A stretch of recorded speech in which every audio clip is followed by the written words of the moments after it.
Antimage and Isekai LitRPG Adventure, Ends of Magic Book 1. Audiobook by Kevin Chapter 7 Difficult Study Materials. Nathan stood in the middle of a wasteland of decimated crystal and suddenly inert magical fog. He looked down at the enormous gemstone and crystal book in his hands. Is it over? The book struggled mightily, attempting to wrench itself from his hands. More enchantments attacked his flesh, simultaneously trying to disintegrate, slice, and transform his hands. I guess not. Nathan fought back, using his experience with curse breaking to rip out the aggressive enchantments attacking him. The spellwork in the book shifted in a moment, flickering to a new pattern. An enormous force tried to flip the book open. Nathan didn't know why the book wanted to open, but he was pretty sure it would be better if it remained closed. He struggled against the book, his stamina and superhuman skill-boosted strength barely keeping the book closed. Behold, a worthy nemesis for my incredible studying skills. I would switch to rage for the strength boost, but I think focused mind is more important for figuring out this spellwork. He probed at the book with his antimagic, searching for a way to disable it without shattering the whole construct. A magical book made of gemstones seemed valuable after all. But the tome didn't want to cooperate. It sent multiple mana types out, each making contact and rapidly dissipating.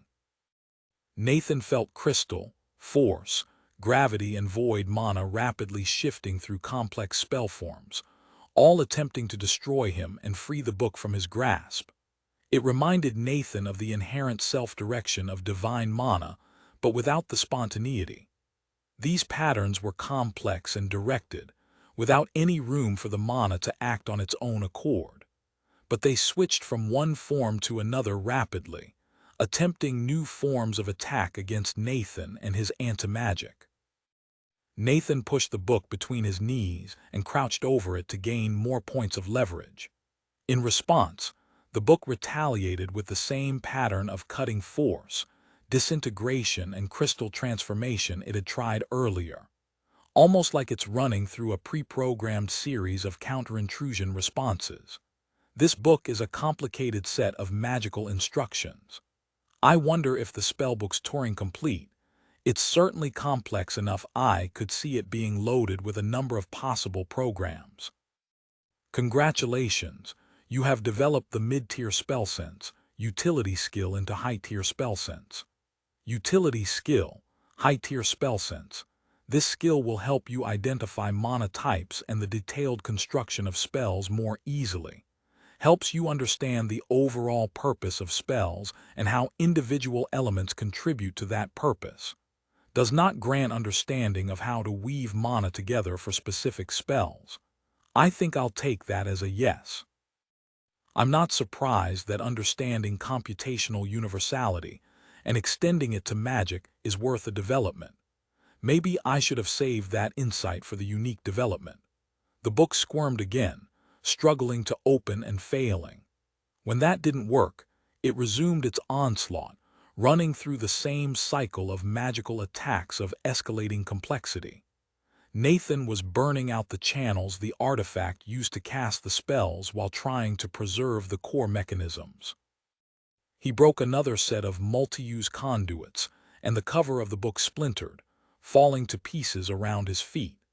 Nathan kept a tight grip on the pages underneath as they tried to squirm out of his grasp. Complicated glyphs arranged like circuitry writhed under bloody fingers, but dimmed as the mana flowed into him. I think the book is basically made of condensed mana and gemstones with high mana capacities. I'm not sure I can subdue it without breaking it. In fact, I think the only thing I can do is rip it into component pieces. Mid-tier identify 8 achieved. Nathan tried to rip the book in half, twisting the front in one direction and the back in the other. The spine resisted, but started to snap apart piece by piece as the fragments of crystal connecting the layered gemstones splintered before his antimagic strength. The book didn't like that at all, withdrawing all of its mana to start channeling a new spell deep inside the core of the spine. Nathan poked at it with his new spell sense, leaning on it and his identify to figure out just what was going on. Oh, that's definitely a self-destruct spell. Well, shucks. Sometimes you try to steal a computer and it's secretly full of nitroglycerin. High-tier spell sense 2 achieved. Nathan finished his ripping motion, tearing dozens of translucent magical pages and a chunk of spine from the book before hucking the larger section as far as he could throw it into the river. The book had just touched the water when it detonated. It wasn't a simple explosion. A quick pulse of crystal tore the book apart before it all turned to void mana and sucked in everything within a few dozen feet. Then there was a large explosion, sending a plume of water 100 feet into the air.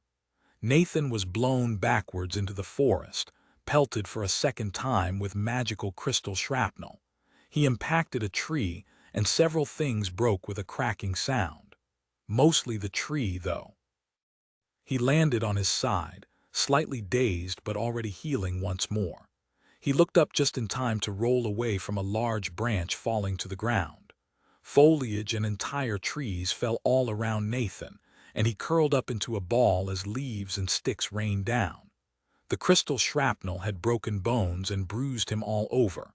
A few of the larger spikes had impaled him, but they were already dissolving and leaving gaping wounds behind. Was that going to be a problem? Nathan checked his stamina. Stamina, 68680. Nope. Turns out I'm great at fighting magical duels. You have leveled up to level 59. Congratulations, you have destroyed a spell propagation engine from the unmaterial sect of the Kali's Conclave. Nice. No idea what the hell any of that means, but I'll remember to mention it to people back at Gemor. Nathan took a moment to appreciate the level up while waiting for the branches to finish crashing to the ground around him. Once satisfied the forest was done falling over, he slowly got to his feet and winced from a particularly nasty wound where a spike had been driven into his kidney.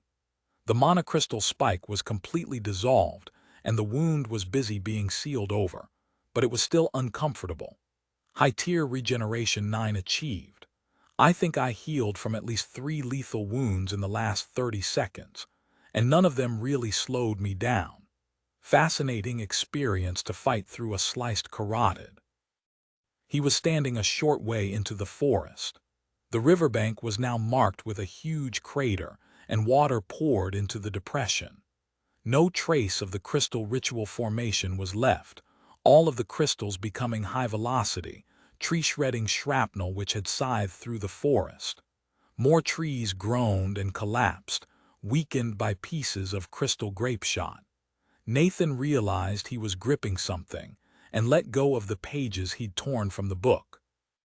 They were flickering where he'd been holding them, but their glow smoothed out and equilibrated as they splayed across the forest floor. "Nathan!" Arl's yell split the sudden silence of the scene, and Nathan looked around. The heirs were on the outer edge of the devastated portion of the forest. Nathan couldn't see Sarah or Kachai, but Arl and Stella were looking towards him apprehensively. "Is it safe?" Nathan nodded. He went to speak but had to swallow down bloody spit from the healed cuts to his face and throat. His voice was ragged. "I think it's fine. Not much left to be a danger." He looked down, seeing that he was, once again, mostly naked. At least this time he was partially hidden from the chest down by the fallen branches and their leaves. "Can I get some clothes?" Stella reached into one of her pouches and drew out a pack of clothes for Nathan. At this point all of the heirs carried a few sets, since it was so common for him to come through a fight with shredded apparel. And anything he carried around tended to have a similarly short lifespan. He'd stopped even carrying a belt knife after he'd broken the second one getting thrown by the sarcophagus snake of the Sklian magelord. A quick wind spell sent the package across the distance separating Nathan from Stella, and he quickly untied the twine and started pulling on the new clothes. Stella and Sarah were still working their way across the forest, stepping over fallen branches and shattered trunks. Arl quickly got annoyed and pulled out the force saber, slicing his way through the hindering foliage as if with an oversized machete. They approached just as Nathan pulled the new shirt over his head, gathering the rags of his old clothes into a blood-stained bundle. Stella looked past him at the crater. "I guess we won't be getting anything out of the book." Nathan pointed at the bundle of pages splayed on the ground. "I grabbed those. There might be some more gems from the front cover scattered around here too." It shattered as I was wrestling with the book. Stella's eyes literally lit up with a cyan glow at her excitement, and she hastily gathered the pages and stuck them into an isolated pocket. "These look enormously magical." She walked forwards and used a blade of conjured force to cut open a tree, exposing a shattered magical crystal inside. She reached a hand out to the shards, but they evaporated in front of her eyes. Stella frowned. "Crystallized mana from the ritual circle. Impressively potent, but it's not stable after that." She waved a hand at the explosion. "Nathan, do you know where those shards of the book went?" He looked around for a moment. The gems had fallen at his feet when he'd been standing in the center of the circle. Then they'd been blown to probably somewhere around here, maybe a bit closer to the blast. Nathan shrugged and walked over to the rough edge of the crater. "They might have been blown around here." The red-haired mage walked up next to Nathan, scanning the torn-up dirt and foaming water. "Hard to know if they're worth searching for. What did they look like?" Nathan thought back, trying to describe the cover of the book. It was like a layer of faceted gemstones. They glowed blue and were much stronger than normal crystallized mana. They had a ton of mana channels in them. Stella nodded along, shoulders slumping slightly. "Probably worth looking for. You go sit down, Nathan, see if Kachai needs help." Sarah was hit by a wood splinter but said it would be fine. "I don't want you interfering with the search or breaking anything else." She called out, "Arl, can you help out?" Arl walked up, the dark-haired man sighing as he sheathed his weapons and knelt down to examine the dirt. "This might take a little while." Nathan walked over to where Kachai was just standing up. Sarah was lying against a tree stump, scowling and rubbing at her chest. There was a good-sized tear in her shirt, and a bloody wooden stake nearby suggested what had happened. "All good?" Nathan asked. Sarah looked up with a glum expression. "Sometimes I regret having perception skills, like when it means I'm exposed trying to see what's going on when you trigger a ghoul-cursed explosion. Yell some warning next time." I was a little busy, and a lot closer to the center of the explosion. Sarah waved a copper-skinned hand at Nathan. "You're fine." "You could be chewed up by a castle bear and be fine," Kachai chuckled. "I'd prefer not to test that. Nathan would anger the castle bear and then we'd have to deal with it." He looked past Nathan to where Stella was manipulating the ground with earth mana. "What occurs with Stella?" "She's looking for parts of the book that I tore off before the explosion. Might take a bit." Sarah slumped down and closed her eyes. "I'm glad to stay here." A girl can get life-threatening wounds only so many times in a day before she decides to stay put. Nathan flopped down beside her. "I know what that feels like. I swear if I dealt half as many lethal blows as I received, I would win fights a lot more quickly." Kachai looked down, amused. Then he sat cross-legged, his armor scraping on the broken ground. Sarah cracked an eye open. "Somebody's paying attention, right? It would be right stupid to get jumped on by a pack of striped wolves." Nathan groaned and sat up. "That probably means me." He sat on a fallen tree and glanced around. They continued to banter for a while, waiting for Stella and Arl to finish their search. Nathan continued to keep watch, and after a few minutes Kachai went off to help search for the magical fragments. It looked like Stella was using earth mana to turn over the dirt and pull things out. Arl and Kachai served as extra pairs of eyes and helped sort through the objects Stella uncovered, which were mostly more chunks of condensed crystal mana. There were a few minutes of silence, then Sarah spoke up again. Her eyes were still closed. "I didn't like it much, seeing you vanish into that mist, not knowing what was happening and not being able to support you from a distance. I should be getting a class skill at 81 that will help me see through fog, smoke, and darkness. And upgrade another to see farther when I'm aiming a ranged weapon. It's a priority now that my range is no longer dictated by the strength of my arm. She opened her eyes and sat up a little straighter, looking over the devastated forest and crater carved out of the riverbank. This is something I would expect to see after the Guardians took on a threat. I know the details of how you survived, but to see this, she gestured at the devastation.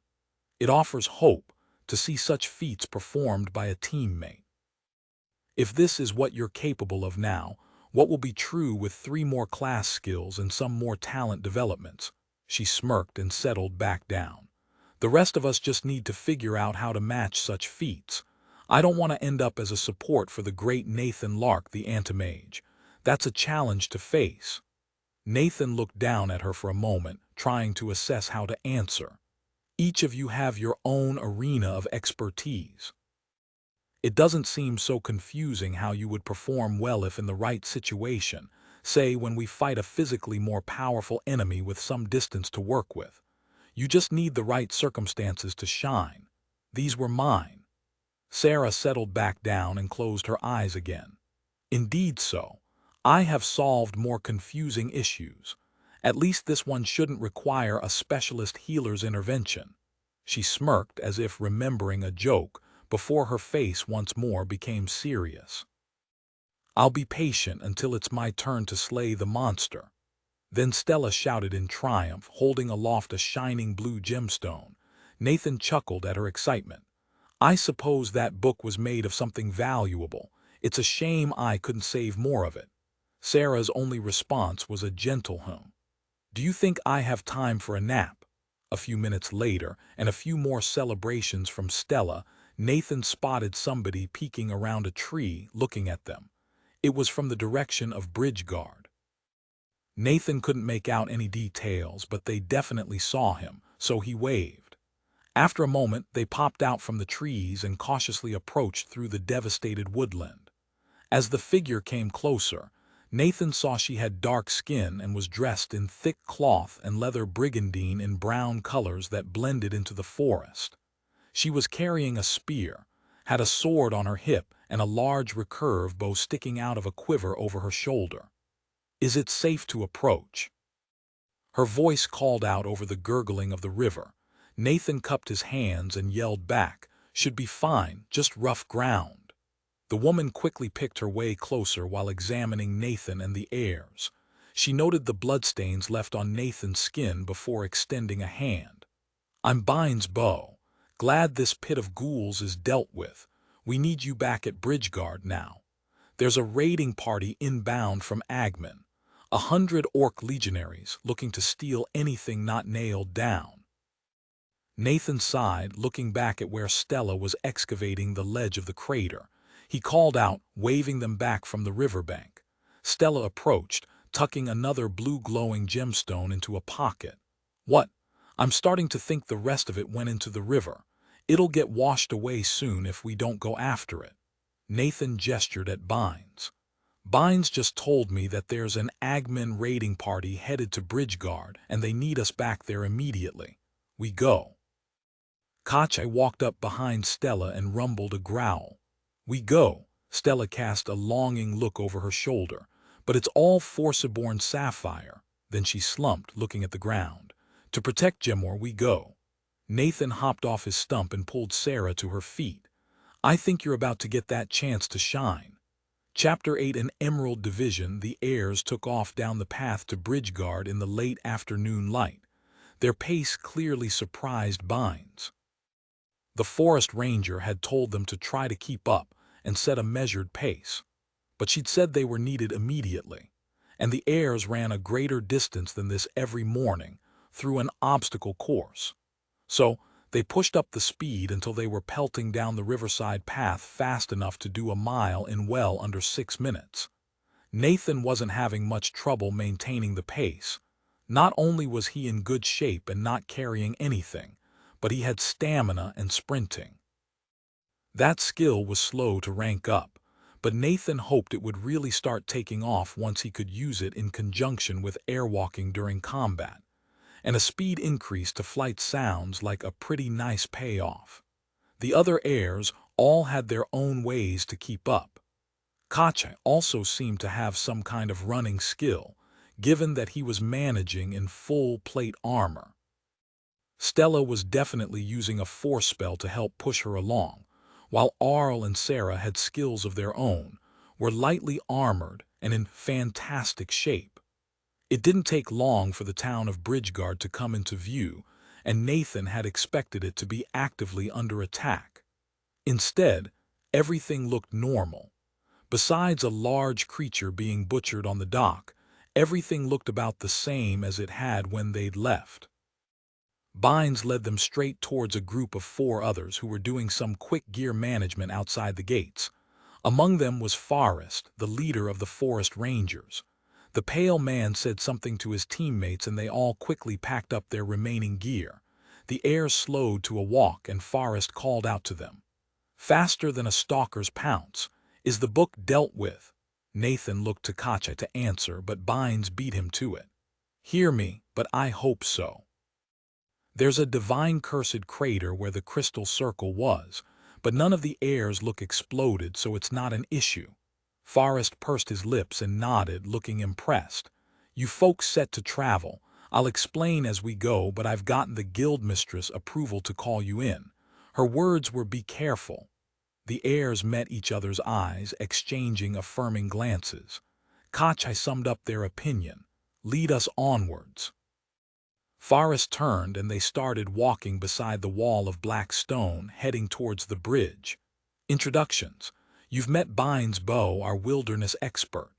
Next he pointed towards a short nulled woman wearing an elaborate robe in dark green and brown. "This is Selnoa Heal, our mage. Belongs to the Tower of Trickery, so illusions and area control. She's been talking with the guild through message." He turned to the other nulled in the party. While Selnoa's orange skin had stood out, this man's complexion seemed to blend into the dark leathers he wore. "This is Zanwin Heal, Selnoa's brother and our stealth and trap expert."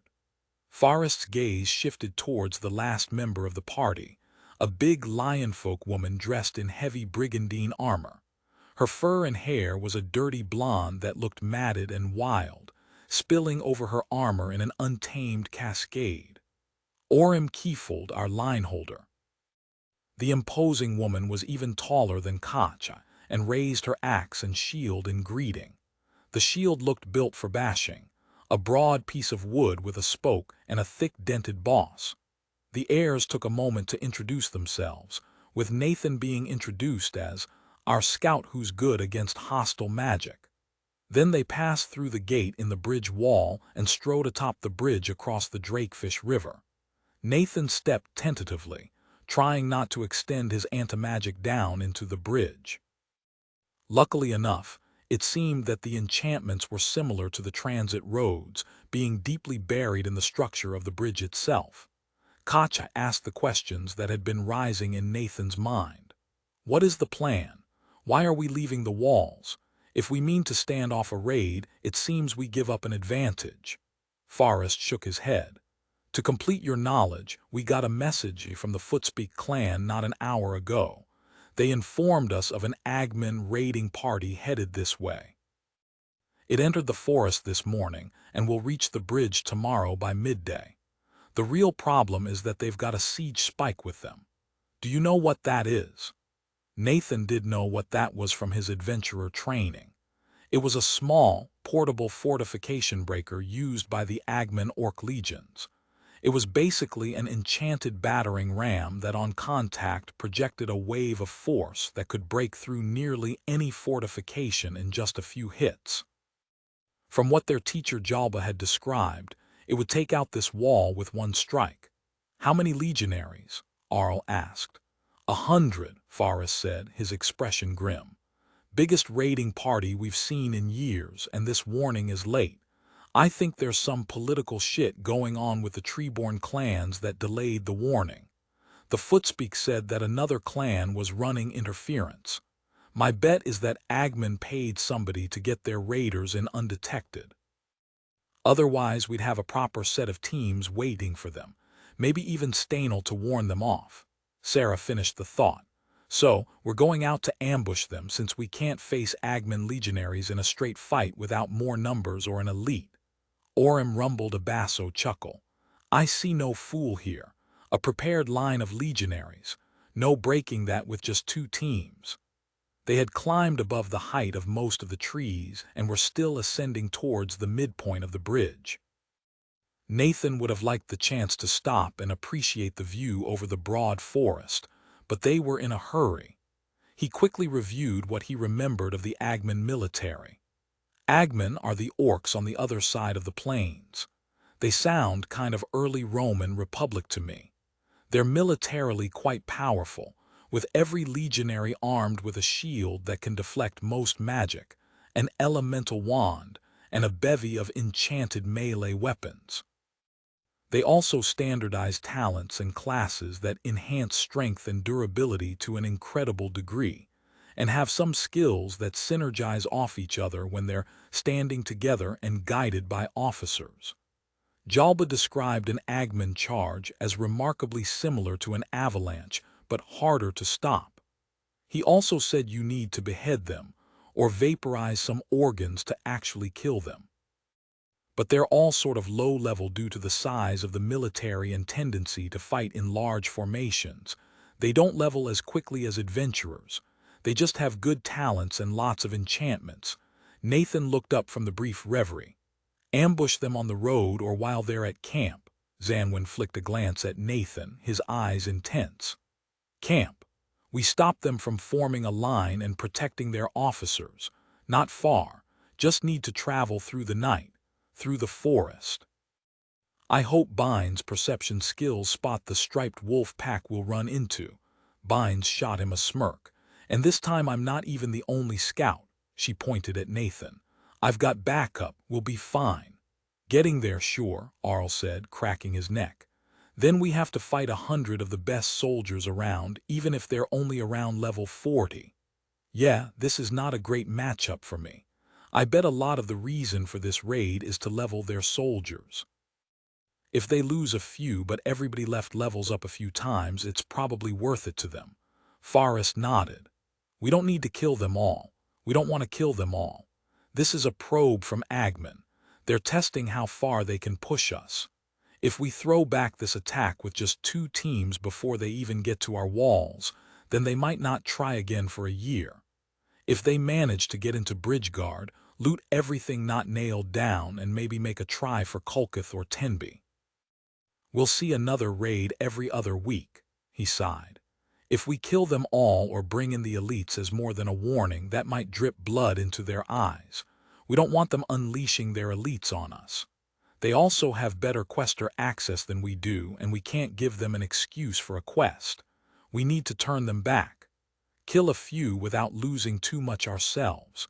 If they can't gain any levels that are worth the loss of lives and equipment, they'll probably just leave.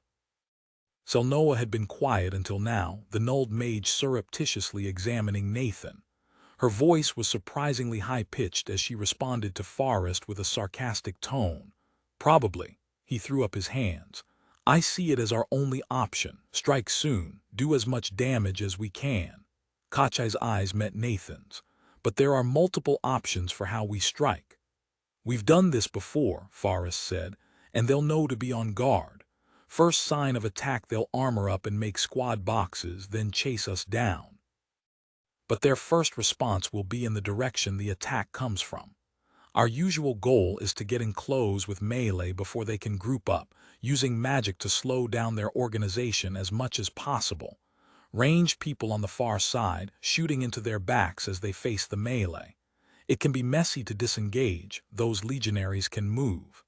They don't go around obstacles well, they tend to go through them. He continued. For that plan to work we need cover. Cover to get close, cover to get away. Hopefully they don't find a large clearing and camp in the trees. The footspeak message just gave a distance along the road, not a location. He paused, thinking. If they're in the open, we might need to just harass them to prevent them from sleeping and maybe get a few from a distance.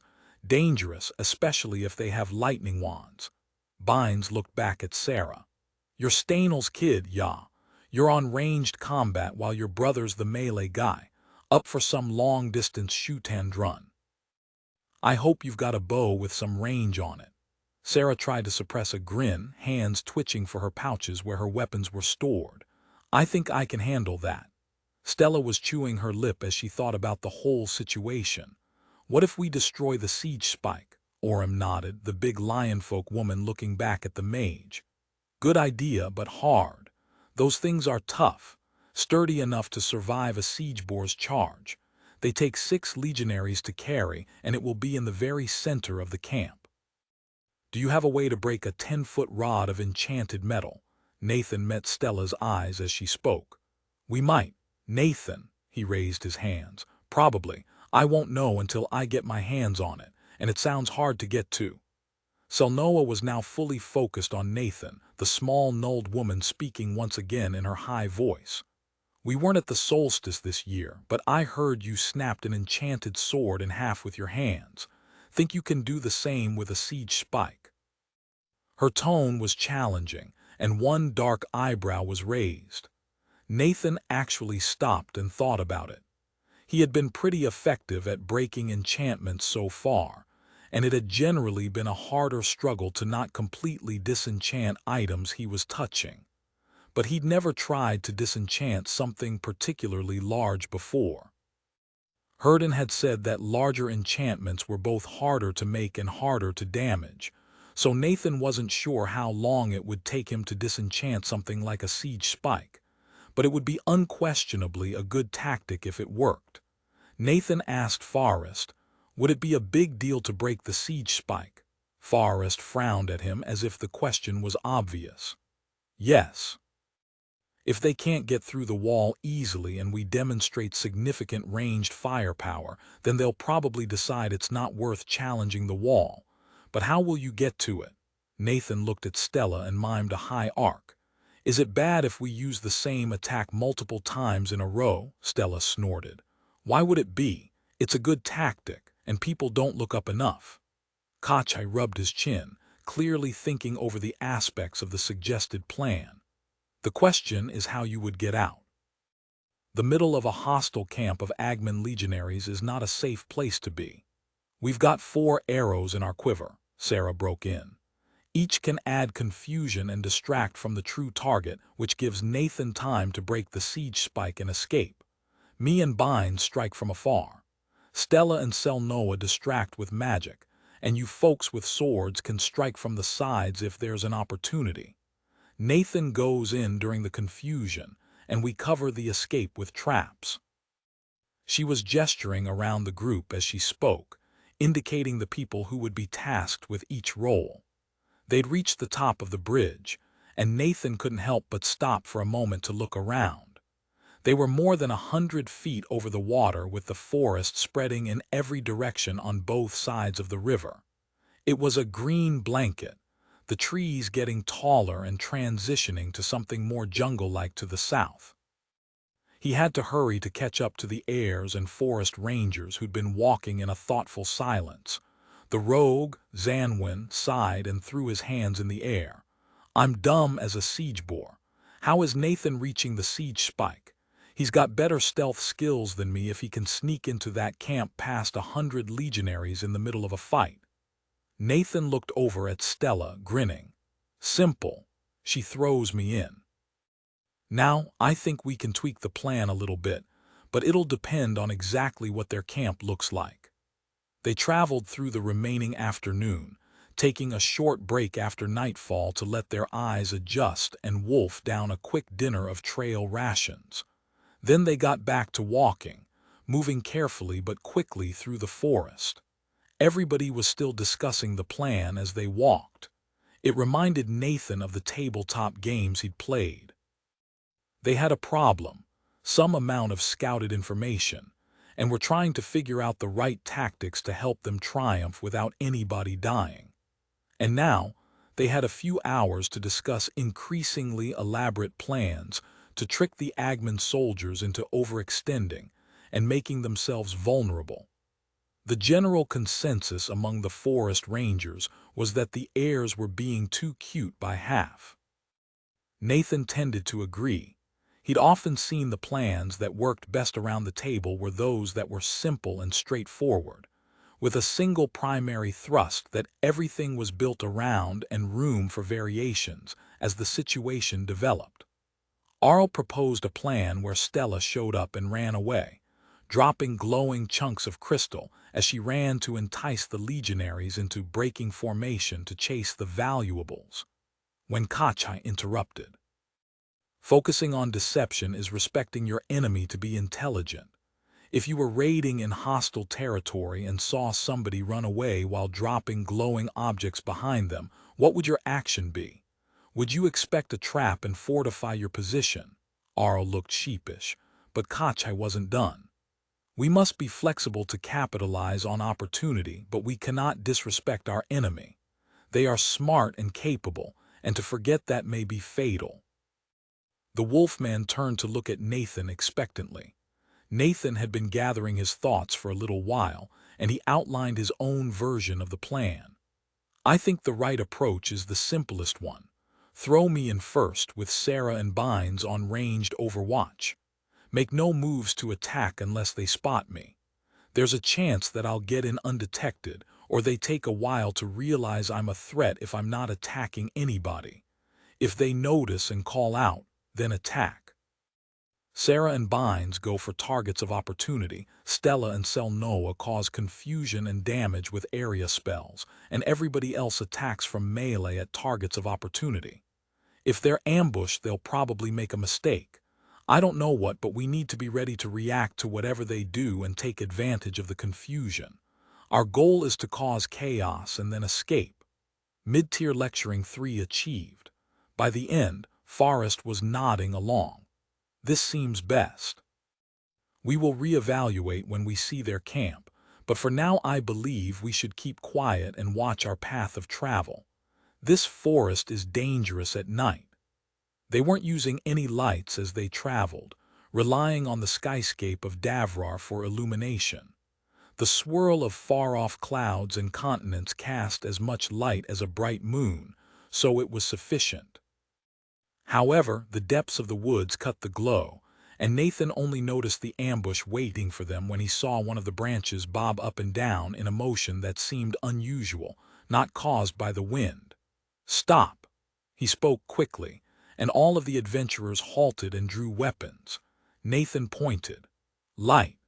The tree Nathan pointed at was suddenly illuminated as Selnoa cast a spell that worked like a giant flashlight. There were at least a dozen striped wolves in the tree looking down at the party. They looked like hyenas, their motions cat-like as they quickly leapt away from the light. The creatures jumped back into the forest, sounding a keening call as their simple leaps carried them dozens of feet between trees. Mid-tier notice 9 achieved. More calls sounded out, and Selnoa panned the light around to see more of the wolves fleeing into the woods.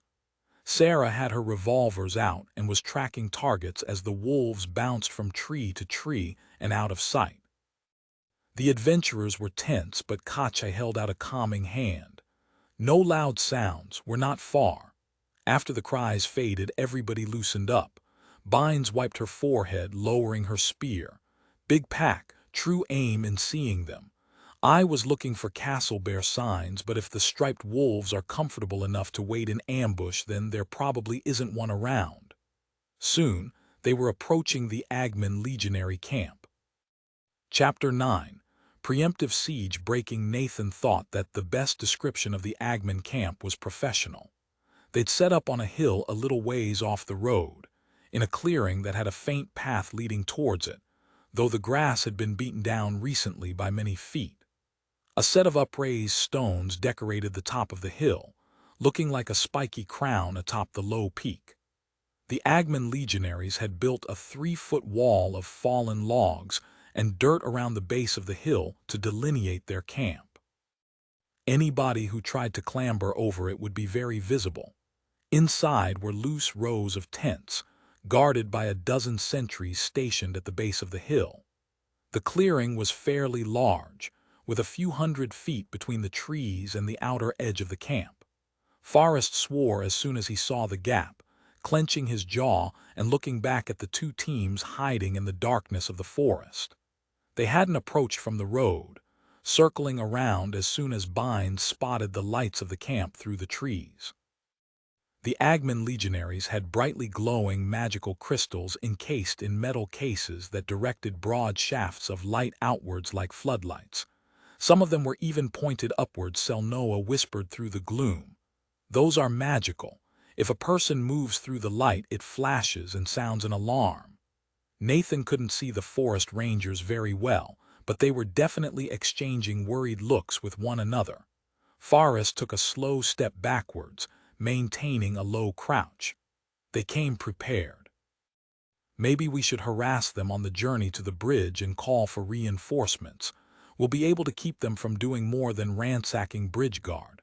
Stella looked at Nathan and flashed her teeth in the darkness. She used a phrase she'd learned from him. Go big or go home. Let's do this. Sarah had pulled out her rifle and aimed down it. I can shoot at this range. I see a guard on top of the hill. I'm pretty sure he's guarding the siege spike. The forest rangers looked at the heirs with an air of uncertainty. Zanwin spoke for them. This seems foolish. Nathan turned to look over their allies, speaking slightly louder. It is not foolish. We have a good plan and the abilities necessary to pull this off. We can take a risk once now and have a chance to turn back this force for good. I do not know that repeated harassing will be less dangerous, only less successful. This will prevent them from hurting the people of Bridgeguard and will discourage future raids. I will be taking the greatest risk, and I judge this worthwhile. Will you help me? High-tier earnestness 3 achieved. Forrest nodded and sighed. We're with you. How does this plan change if we can't get close to help you escape? Nathan looked over the clearing again. Not much. Bynes and Sarah split up and find hiding places where they can cover different angles of the camp. I'll need Sarah to take out the guard on the siege spike. Can you do that? Sarah looked out, focused on the top of the hill. It was about 100 yards away, and Nathan could only make out a faint silhouette in the uncertain lighting. After a moment, she nodded decisively. Everybody else, group up, Nathan continued. The moment the alarm is raised, come in to cover my escape. I'll try to get out without fighting, then join up with you and retreat. Zanwin spoke up. I'm going to set some traps along our escape route, tripwires and some nasty caltrops, a few spike traps in the trees. Won't take long. Do it while Sarah and Bynes get into position, Forrest said. Selnoa, can you handle the coordination? He spoke with resolve, and at Selnoa's affirmation they started on the final preparations. Sarah and Bynes went back into the trees to circle around the camp. Zanwin started pointing out the places he would trap. He'd set his nastiest traps in the tree line and snuck a ways into the clearing to plant tripwires and caltrops to foul the footing of any pursuers. He made sure the adventurers knew the safe path he was leaving, pointing out bushes that marked a clear route. With a look to Selnoa, Nathan explained an important detail. I'm immune to magic. If I'm in the middle of a group of enemies, don't worry about hitting me with anything. It will help me. The nulled mage looked shocked, but Stella whispered an affirmation. It's true. Nathan can eat one of my fireballs and be fine. She grinned as she grabbed his hand, channeling faint sparks of lightning until he nodded that his stamina was full. Then she compacted a platform from the earth to throw him. Kache clapped Nathan on the shoulder softly. Hear me, but I hope Algoa's luck rides with you tonight. Don't die. Arl merely nodded solemnly at Nathan, his hands twitching near his pouches. And with that, Nathan stepped onto Stella's platform. Can you throw me that far? Stella shrugged. We've never practiced this distance. I'm just going to throw you as hard as I can. Sending the signal that we're about to start. Sarah should be shooting. Selnoa whispered, casting a spell to notify Sarah and Bynes. Nathan crouched down on the platform, closing his eyes and kindling his rage as he waited for Stella's countdown. I don't hate these imperialists with every fiber of my being, but they come to Gemor to ransack and pillage, to steal, to conquer if they find us weak. I will teach them that they have no right to what is ours. I will ensure they regret coming here and think long and hard before returning." Stella's countdown reached 0, and Nathan leapt as the platform beneath him rocketed skywards.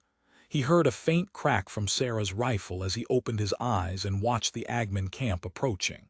The throw had been a bit short, but as he reached the top of the arc, Nathan spent stamina to direct his flight towards the peak of the hill. The guard atop the hill was looking around, confused. "I think Sarah missed." "Shit." Nathan's flight was slow, since he was falling at an angle much shallower than gravity normally allowed. It was quickly draining his stamina. He passed into a cone of light from the upwards-facing illumination constructs and felt the tingle of magic on his skin. Unsurprisingly, it was light mana. On hitting his skin, it was supposed to bounce back and activate the alarm. Nathan didn't let it, absorbing all of the mana from the spell that touched him. However, that didn't stop Nathan from being illuminated by the light itself. He'd passed over the heads of the exterior sentries, but the guard atop the hill was looking around and up. He saw Nathan and paused for a moment before pointing at him and opening his mouth to yell. Another faint crack sounded from the edge of the woods, and the orc's neck exploded in a shower of blood. He fell over, nearly decapitated. It wasn't particularly quiet, but it wasn't louder than somebody falling out of bed. High-tier slow fall 4 achieved. Stamina 492,690. Nathan landed quietly on the top of the hill, suppressing his relieved laughter and trying to control his movements through the familiar flood of adrenaline. At this point, it felt like an old friend. He crouched down behind one of the stone spikes crowning the hill, noticing interlocking runes carved into its surface. They'd been deliberately ruined at some point in the past and didn't have so much as a trace of magic left in them. He took a moment to look around, suppressing his desire to start bashing heads. The guards had heard the shots and were calling out to each other to check in. "I don't have long." Luckily, the siege spike was right there, lying on the ground just below the peak of the hill. Nathan had never seen one before, but it was hard to imagine what else the tree-trunk-sized metal rod glowing faintly with enchantments could be. It had 3 sets of handles for carrying and emanated a faint hum that reminded Nathan of a transformer station. Nathan didn't hesitate to jump on the siege spike, wrapping his arms and legs around it for increased surface area. Leech mode returns. "I will hug this magical artifact to death." The enchantment didn't try to attack him, which made it harder to interface with. But he could feel the magic in the cold metal, and he was slowly draining the mana from the item. There was a hell of a lot of force mana in there, as well as some electricity and shadow of all things. "I'm not draining this fast enough, hardly making a dent really. I think the metal is just an outer shell." Nathan gritted his teeth, accepting that he couldn't crush the pillar of steel with his bare hands and drain it dry. He closed his eyes, relying on focused mind to pierce through the skein of his rage and let him think of other options than pure physical violence. His rage fell away, and with a clearer mind, Nathan crawled up the ram. He stayed low in case anybody looked in this direction. The front of the siege spike was decorated with a complicated enchantment and inlaid with multiple magical gems. He slapped a palm over one and started to drain mana faster, but it still wasn't an incredible amount. What he did get was a better feeling of the spells laid into the device. The front was the trigger mechanism and emitter for a ludicrously powerful force spell. Then a rough but florid voice sounded in front of Nathan. "Behold, my brethren, into the very heart of our camp comes an enemy, as a presage to our luminous assault." Nathan looked up and saw an orc standing about 10 feet in front of him, having just walked out of a tent that was a good deal fancier than the rest. The orc stood over 7 feet tall and wore delicately enameled but sturdy armor and an engraved open-face helmet. He drew a shining gold longsword from his hip and walked unhurriedly towards Nathan. "You know, I'm just realizing that if they don't sound a loud alarm, then my backup won't be coming to help me. And there's a tent between this guy and Sarah. Then everything seemed to line up in Nathan's head. Notice, enhanced memory, identify, and spell sense were all passive skills, but together they brought a crucial factor to Nathan's attention. The trigger enchantment on the head of the siege spike was nearly identical to that of a spear Herden had given him to practice curse breaking on before the solstice. That weapon had come from Agman, come to think of it, and Nathan knew how the trigger mechanism worked. Specifically, he had a pretty good guess at which 3 inhibitory loops he needed to break in order to continually activate the trigger enchantment.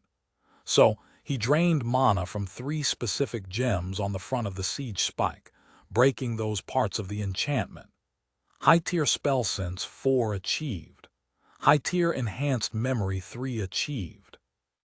Nathan's hand was covering the front emitter of the siege spike, and the appendage was immediately ripped off as a raging torrent of force, shadow and lightning mana ripped out of the central crystal. The orc, the tent beyond him, and most of the hillside were blown away in a huge plume of dust. I think that'll signal the heirs nicely. Also, ouch. The injury caused Nathan's rage to surge, and he surrendered to the thrill-seeking wrath as the siege spike shot backwards, propelled by the torrent of destruction pouring from the front aperture. It had enchantments to prevent recoil, but Nathan had been sitting on them for a minute. Also, they definitely weren't intended to compensate for the entire charge of the siege spike being dumped at once. Nathan yelped and wrapped his knees around the handles, trying to avoid getting tossed in front of the business end of the bucking bronco of a siege weapon. He struggled to hold on and keep his body from ending up in front of the emitter as the siege spike tore its way down the hill. Curling his legs around the handles and bracing his torso with his one good hand, he couldn't stop himself from laughing maniacally. The motions of the siege spike were wild and unpredictable, and Nathan was battered between the ground and the unyielding surface he was riding as it jetted and rolled. His bones were crushed between the metal and the rocks of the hill.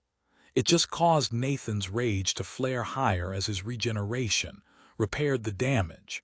Better than any rodeo ride. This bull's got some horns.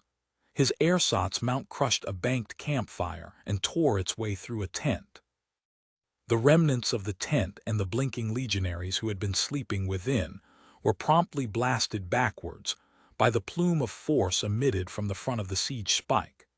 Then the front of the siege spike tilted skywards, and the back embedded itself in the dirt. Nathan quickly vaulted himself off the bucking metal pillar before it started tunneling into the ground. He used the momentum of the gyrating rod to fling himself further away. The motion was pretty awkward, but Nathan turned a flop into a distance-eating roll, quickly getting away before the erratic siege spike could aim its spell in his direction. It threw me pretty hard. Now I can keep that momentum going. He kept rolling, pulling himself down the slope with his new talent every time he went airborne. The movement grew wild as he prioritized distance and elevation loss over control. Nathan's regrowing hand jarred uncomfortably into the ground, and only his rage-enhanced durability prevented a sharp rock from drawing blood from his back. Nathan wasn't watching the siege spike, but he felt the edge of its mana discharge wash across him. The raging force magic buffeted his roll into even more of a headlong tumble. Nathan intentionally didn't absorb as much as he could have, leveraging the additional momentum to give his rolls further distance. Congratulations, you have developed the low-tier tumbling utility skill into mid-tier tumbling. Utility skill, mid-tier tumbling. This skill will help you use unorthodox movements involving rolls and handsprings to take advantage of your momentum to avoid danger. Nathan saw a braced figure loom in front of him and tried to regain some measure of control to dodge around the angry orc. Nathan was surprised when he smoothly transitioned to his feet and spun away from a vicious spear thrust. The bones of his legs had cracked, but he'd managed to patch them up enough to bear his weight. Mid-tier dodging footwork 5 achieved. Oh yeah, that one does help me keep my balance. Nathan soon had more problems as the orc in front of him pressed the attack. The legionary casually held a giant shield in one hand, covering most of his body. The only things visible past the clearly enchanted shield were a pair of intent brown eyes under a beefy helmet and a spear held in a plated gauntlet. Nathan's hand was rapidly regrowing, but it would take a minute and a bucket of stamina to reach full functionality.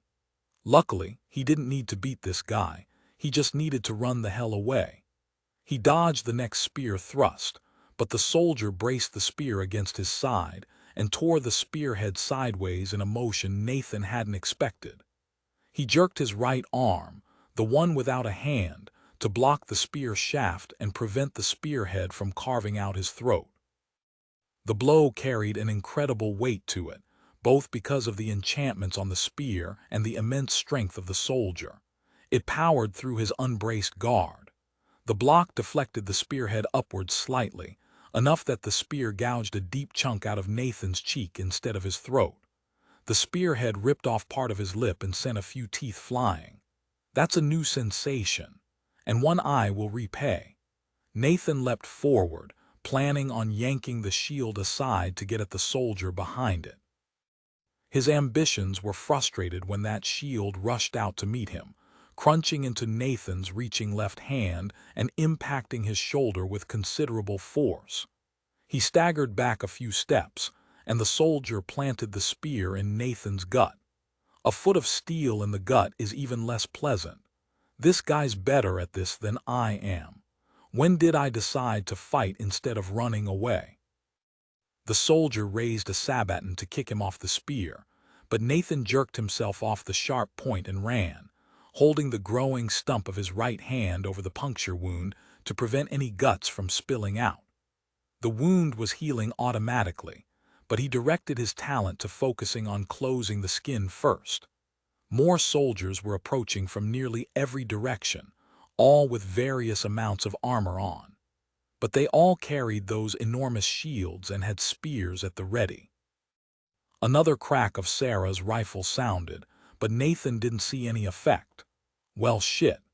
Time to get tricky. Nathan sprinted at a pair of legionaries that were approaching from the side.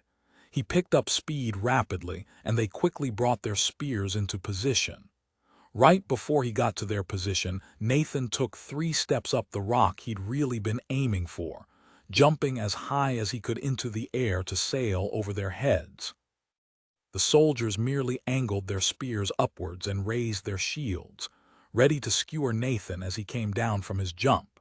He used slow fall to jerk himself down diagonally and kicked out with his legs as he fell to knock the spearheads out of his path. The motion flipped Nathan over and he flung out his left hand, shoving off an upraised shield to vault over the legionaries. He slowed his fall slightly to complete the rotation and land on his feet behind them. Mid-tier tumbling 2 achieved. Parkour. Nathan staggered for a few steps after the landing, but then he took off in the direction that the other adventurers were approaching from. They were only a third of the way across the field, but coming closer. I think I'm in the clear. Just need to outrun them, and I've got sprinting for that. Bolts of magic impacted Nathan from various directions. Some of his pursuers had drawn wands and were tagging him with a myriad of elemental spells. Almost a third of them had lightning wands designed for long-range targets. Nice of them to provide some extra stamina. I've got a lot of wounds to heal. Then, a familiarly florid voice carried over the hillside. Cease fire. Company form up. The command was ragged and out of breath, but when Nathan darted a look over his shoulder, he recognized the fancily armored orc whom he'd blown away with the siege spike tossing aside a potion bottle. His armor was slightly crushed and his enchanted helmet was gone, with blood seeping down from his scalp, but he looked pretty much in one piece. He survived that. These guys are damn tough.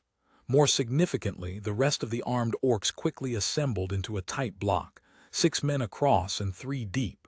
The officer stood just behind them and raised his glowing sword. Company, charge!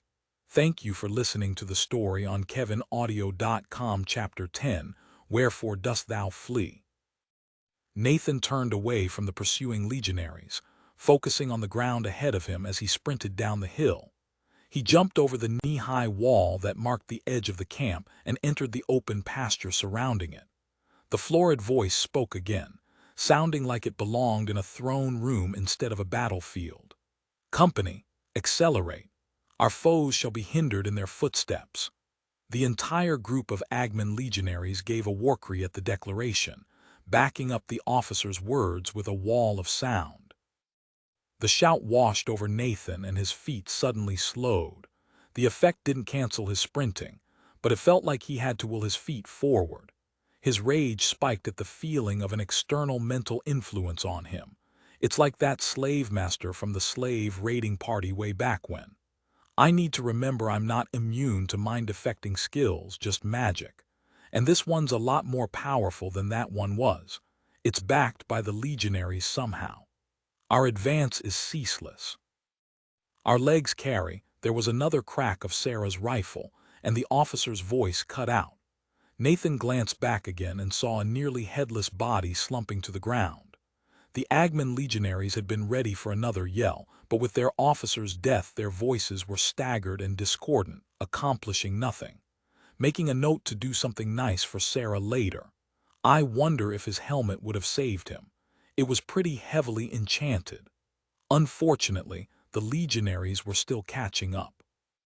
They charged as a disciplined unit, shields bobbing in unison as they closed the gap to Nathan. The heirs and the forest rangers had burst out of the forest in front of him, but they were still a long ways away.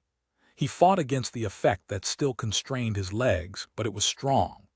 Nathan leaned into his rage, pushing against the effect to keep his momentum up. Juggernaut's inertia was working against the skill, preventing him from stopping entirely. But it looked like it would slow him just long enough for the nearly 20 legionaries to catch up. The adventurers charged towards Nathan, and he ran to meet them. Arl, Kachai, Forrest, and Orem formed the front line, while Selnoa and Stella were just behind. Nathan didn't see Zanwin, the rogue presumably hiding somewhere. Selnoa and Stella stopped moving and started casting spells. Stella was first, flinging a curving lightning bolt that arced over Nathan's head and impacted with a blast of thunder. Nathan wanted to look and see its effect, but he was too busy staying ahead of the disciplined charge of the Agman legionaries. The ground under Nathan's feet turned to sucking mud, but he managed to stabilize his footing, and the effect didn't slow him. Mid-tier sprinting 6 achieved. The slowing effect finally broke, and Nathan sprinted across the remaining gap to meet the adventurers, who'd braced themselves to receive the charge of the legionaries. He waved his hands to gesture them to turn back, but it was too late. So Nathan joined his teammates, turning to face the approaching soldiers. He flexed his regrown hand and checked his stamina. Stamina, 259,690. I did a lot of healing under pressure in the past few minutes. I'm jilted that it wasn't worth another regeneration rank. The spell Selnoa had cast turned the ground into a muddy mire, but the legionaries powered through without slowing. It had managed to disrupt their formation, and they approached with shields raised and spears leveled. The orcs shouted a disciplined battle cry. Agman and glory. The sound was loud and intimidating, and Nathan felt the urge to break and run. In response, Kachai intoned a prayer which cut across the night. By my faith and my God, by the righteous battle we engage in to protect our homes, we shall be protected. His armor flashed blindingly, projecting a beam of holy light that staggered several legionaries and caused others to jerk their shields up to protect their eyes. Kachai's prayer created an opening, and Arl leapt in, wielding an enchanted saber in each hand. The force blade flickered out and cut through several spear shafts, while the lightning blade collided with an upraised shield. There was a thunderous detonation, and the legionary holding the shield was thrown backward. Those who'd had their spears cut dropped the useless sticks and pulled out swords or wands, circling Arl as he blew another legionary away and threatened others with his oversized force blade. The other adventurers weren't going to let Arl be surrounded and came forward to relieve their comrade. Forrest sneakily maneuvered behind a legionary and sunk his longsword into his back, but was thrown off by a quick elbow when the legionary spun to face him. Another soldier tried to close on the fallen adventurer, but an arrow sprouted from his shoulder. He turned, snarling and brandishing a wand to fire a lightning bolt at the source of the arrow. Another legionary stepped into the gap, threatening Forrest in turn. Orym ran up next to Arl, bashing away a spear with her shield before bringing her axe down like a falling anvil. The legionary caught the blow and forced the big lionfolk woman to jump back or be spitted by his spear. Another attacked her from the side and she slid around his spear, kicking his shield to shove him backwards. Kacha was more careful, matching a trio of legionaries with his broad and glowing shield. They tested his shield with their spears and cautiously advanced, wary of his divine glowing weaponry. Another crack of Sarah's rifle sounded, and one of the three staggered but did not fall. A couple of legionaries stepped back from the fight and started hurling lightning bolts in the approximate direction of Sarah. The adventurer mages weren't idle, though they seemed to be focusing on neutralizing the legionaries who'd pulled wands. Selnoa dropped some kind of darkness spell on the back half of the group of soldiers, while Stella threw up a few force barriers to protect herself and Selnoa from counterfire. She then stepped back and started channeling a ball of crackling lightning in her hands. Nathan mostly just got stabbed. He rushed a pair of legionaries looking to flank the mages. They aimed their spears towards him, and he tried to grab the spearheads and throw them aside. The legionaries pulled the spears back a few feet before stabbing forward. One got him in the shoulder, the other in the gut. I'm just not very good at fighting people who specialize in melee. And why do these people always aim for the gut? Rude. Zanwin popped out behind the soldiers, stabbing each of them in the kidney with his dual daggers. They winced together. One of them turned, dropping his spear to pull out a sword. Zanwin ducked away from that soldier, circling the other one, who continued to focus on Nathan. That soldier yanked his spear out of Nathan's shoulder and thrust it backwards, bashing Zanwin across the face with the metal ball on the back end, as the nulled man stabbed him again. Zanwin staggered back, and the legionary with a sword swung. It cut through the small man's arm above the elbow and deep into his torso. Nathan leapt forward, dodging around the legionary facing him, and throwing his shoulder into the orc who was bringing his sword back for a lethal blow. His momentum was enough to topple the tall soldier, and Nathan focused his regeneration on the skin of his gut to hold the wound closed as he scooped up Zanwin to run away. He quickly circled around them to get back to the other adventurers. "Fall back!" cried Forrest, clutching a puncture wound in his chest as he staggered away. Kachai, Arl, and Orym traded a few more blows with the remaining upright legionaries. They were giving better than they got, but they were getting surrounded. Then Stella cried out a warning and they all leapt backwards. Her braid writhed behind her like a serpent as her right hand held a large ball of crackling electricity, which struggled to escape her grip. Stella's other hand snapped out, rapidly pointing at Kacha, Arl, and Orym in turn as her eyes flickered with strobing lightning. She unleashed her chain lightning spell. It arced from legionary to legionary. Some managed to catch it on their shields, but the spell continued its path, striking some from behind. The arcs danced around the adventurers Stella had pointed to, letting them retreat unscathed. The protection didn't apply to Nathan, and he got zapped a few times, recharging his stamina by 50 points. What parts of the spell made it to Zanwin caused him to buck and twitch in Nathan's arms. He had to slow down to avoid dropping the small rogue, even as his wounds bled freely. Maybe I should consider learning to heal people other than myself. Then they were away, sprinting back towards the forest and the cover of Zanwin's traps. The legionaries pursued, but without an officer to command them they couldn't catch up, especially with the traps slowing them further. Stella turned and threw a fireball, causing the pursuing legionaries to hunker behind their shields and endure the blast. A few who'd been tripped up by the traps were blasted back like rag dolls, but none seemed lethally wounded. Another legionary fell with a bullet to the knee before they ceased the pursuit. The Agman soldiers hoisted their injured and retreated to their camp, staying low behind their shields to dissuade more ranged fire. The adventurers jogged 100 feet further into the forest before Forrest called a stop. He wheezed, sipping a healing potion as he coughed out a bloody froth. "Healing, now," Nathan called out, setting Zanwin against the ground. The nulled man was unconscious, and Nathan's arms were slick with the blood from both himself and his cargo. Zanwin didn't look good, with blood slowly pumping from his stump of an arm and the deep wound in his side. Kachai was there in an instant, laying glowing hands on the rogue to stem the flow of blood and close the wounds. The red traceries of electrical burns also faded as Nathan stepped away, so he didn't interfere with the healing. Forrest was slumped against a tree, gritting his teeth as blood continued to bubble from his punctured lung. Selnoa was casting healing spells on him as he continued to drink his potion, and it seemed to be helping. His breathing was already smoothing out. Nathan noted that Arl and Stella were looking for any pursuers and watching for Sarah and Bynes.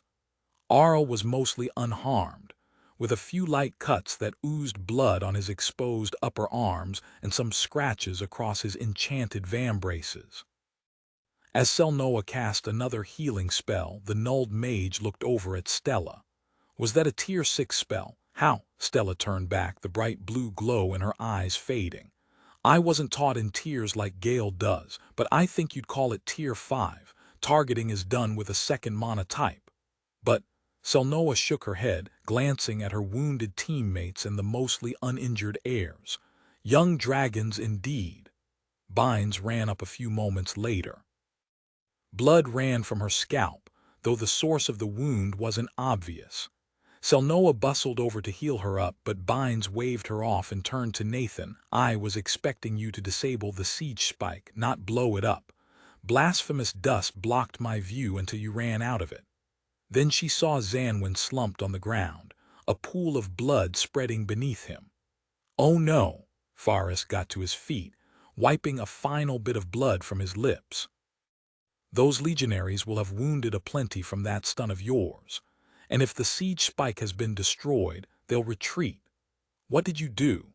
Nathan smirked, recalling his sabotage of the magical battering ram and deciding to lighten the mood with some phallic humor in an overly serious voice. I climbed on that giant rod and touched it just the right way until it couldn't help but shoot its load. It couldn't help but spray all of its magic until it was drained dry. The heirs all winced, while Forrest just looked confused. Then Orem guffawed and Bynes started laughing. Forrest tried to join her but ended up coughing instead. Selnoa shot Nathan a disbelieving look as she healed Bynes' head wound. Nathan continued in a more normal tone. They'll need to replace the enchantment on the front before it can even be recharged. Forrest was smiling now. We'll only get the notification on the fight once we leave the area. Did we kill any? I don't think any of what I saw would kill an Agman legionary, unless your spell was strong enough to truly boil a brain. He gestured at Stella.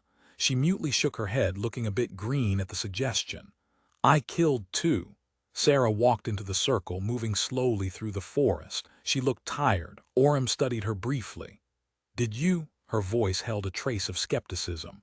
Nathan backed Sarah up. Yeah, the guard at the top of the ridge, you saw him fall. He's one, mostly decapitated. Second was a guy in fancy armor who I think was the officer. He took off his helmet after being on the wrong end of the siege spike, and Sarah removed his head as a parting gift. He nodded towards her. I think they would have caught me with his skills. Bynes looked at Sarah suspiciously. I did see the guard fall. What weapon you use for that?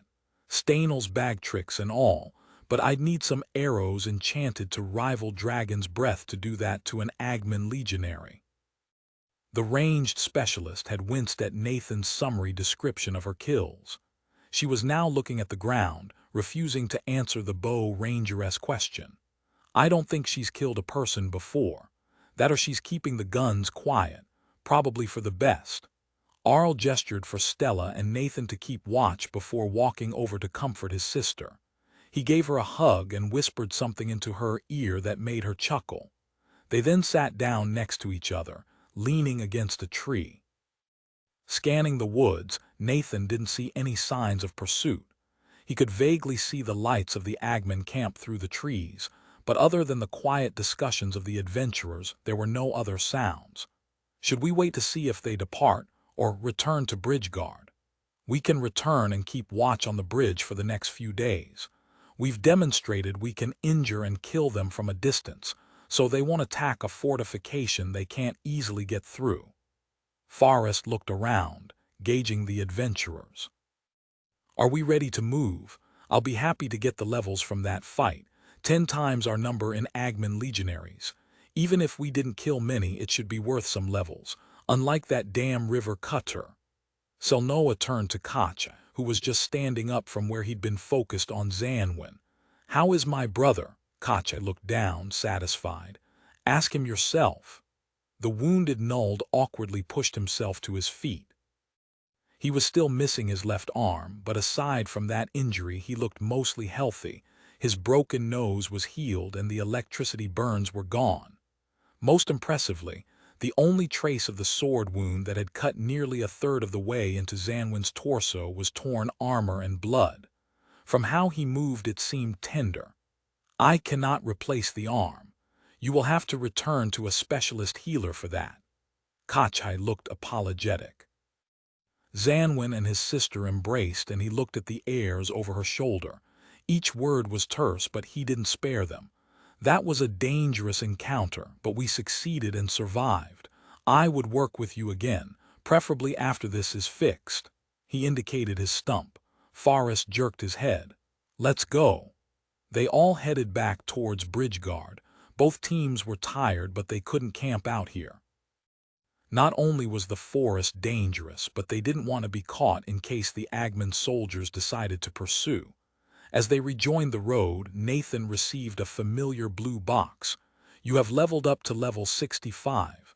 Congratulations, you and your teammates have handicapped an Agman raiding party. Sarah's eyes were wide. I think that guy was nobility. Count Colonel Muriel, worth a lot of levels. Nathan frowned. From his number of levels, he was pretty sure he hadn't directly killed any of the legionaries. Not something to be sad about, and those guys were so tough I'm not that surprised. Chapter 11 Town Delays on the trip back. Nathan and Bynes kept their heads on a swivel. Everybody was exhausted, tired from traveling all night while on high alert, not to mention the big fight. Forrest and Zanwin were especially out of it, given their wounds. Magical healing left a person fatigued, and they'd both sustained life-threatening injuries. Of course, so did I, but apparently that's another benefit of regeneration over healing magic. I really need to firm up an insight for that talent development now that I'm getting close. It'll be nice to have another unique talent. Sustained by a few more brief jolts from a yawning Stella and another bag of his favorite jerky, Nathan was doing fine. He could feel a sort of scratchy tiredness at the back of his eyes and was prone to hyper-focusing on irrelevant details. But nothing attacked them, and soon enough the sun was shining down through the broad branches hanging over the road. It took them some hours more and a few carefully metered rests to reach Bridgeguard. When they passed through the gates and into the town, Forrest called over a guard. He gave some quick instructions to watch the far bank and wake them in a hurry if the legionaries showed up. Then they all trooped into the barracks and crashed. The heirs woke in staggered succession, with Nathan opening his eyes to the sounds of Koch. attempting to sneakily store his armor in a bag of holding. Nathan got up, waving away Kachai's apologetic shrug. He went to relieve himself in the weird trough bathroom that seemed ever present on Davrar, before returning to find Kachai sitting on a stool outside the barracks. The big wolf folk was pulling armor out of his bag, scrubbing and polishing it in the sunlight. After he finished each piece, he held it up to ensure it reflected the light well before storing it away again. Nathan had seen him do this before and knew that it was important to Kachai's magic that the armor was appropriately shiny. Nathan would have offered to help, but the armor was enchanted and he didn't want to wreck it. So instead he sat down across from the cleric, waiting in companionable silence. He had various topics bubbling in his mind but wasn't sure how to raise any of them. Before Nathan could settle on a topic, Kachai spoke. I propose we remain in Bridgeguard to allow the forest rangers to return to Gemor. Zanwin will be better off with more rapid healing before he grows used to the absence of his arm. They have been out here some time, and we could do with a break from the politics of Gemor. It didn't take a lot of consideration for Nathan to agree. That all sounds reasonable to me. Won't it be a problem that Stella can't cast message to communicate with the guild? Kachai nodded.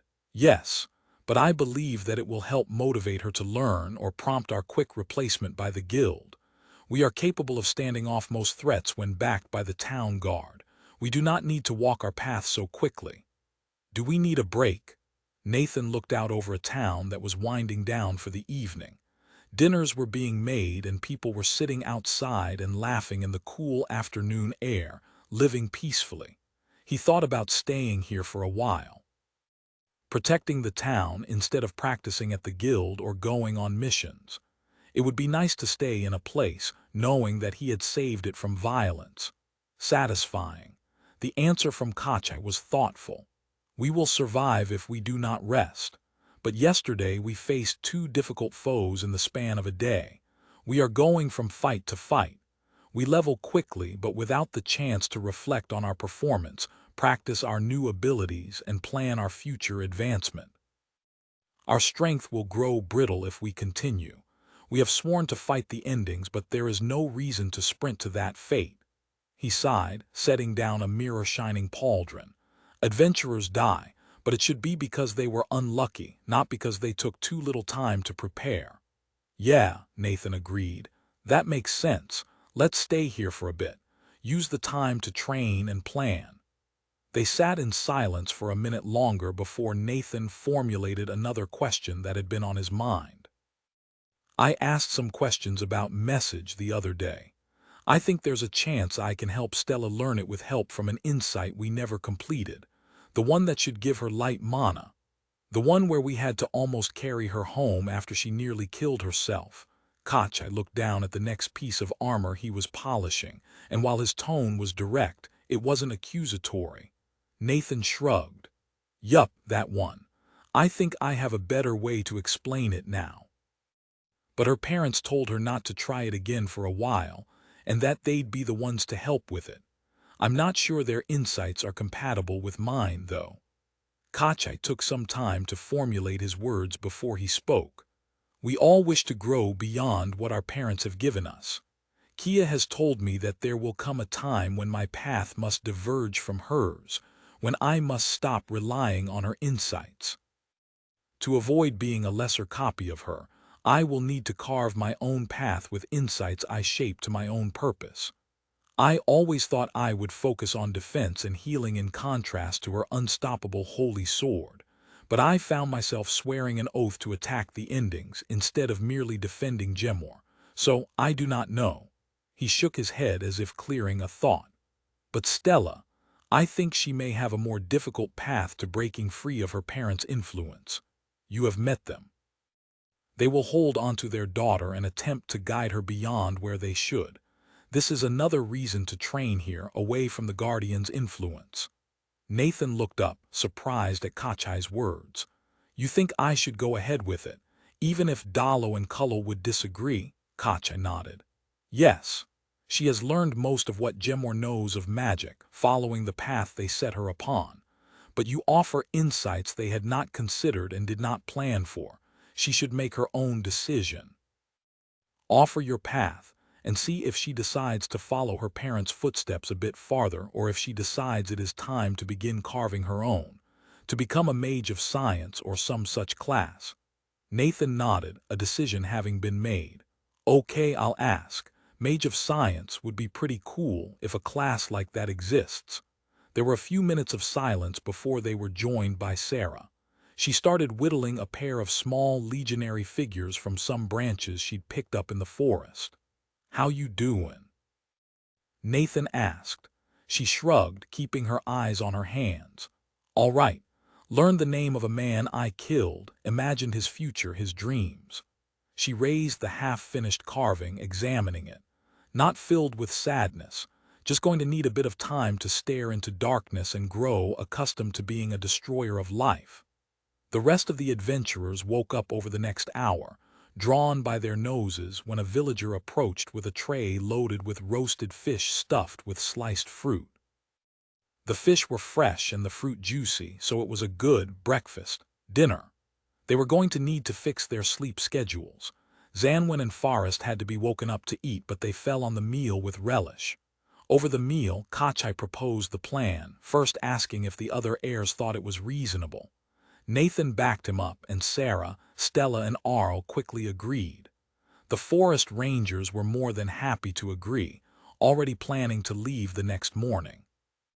Forrest said, "You heirs hold the primary deterrent to Agman, though I still don't understand what weapon you used."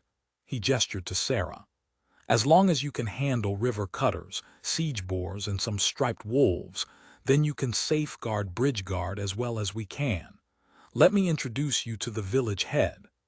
The village head was a woman named Jadia Fuller. Nathan had expected an old, leathery crone who looked like she chewed iron and spat nails, but Jadia was a middle-aged, matronly woman who had flour dusted across the backs of her hands and in her nails.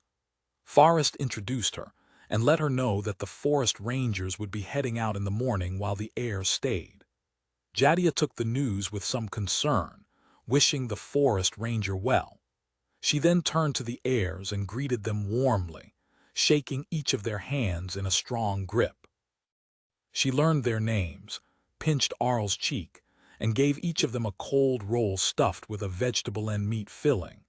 Then she got down to business, laying out their responsibilities in a similar accent to William's, if much milder.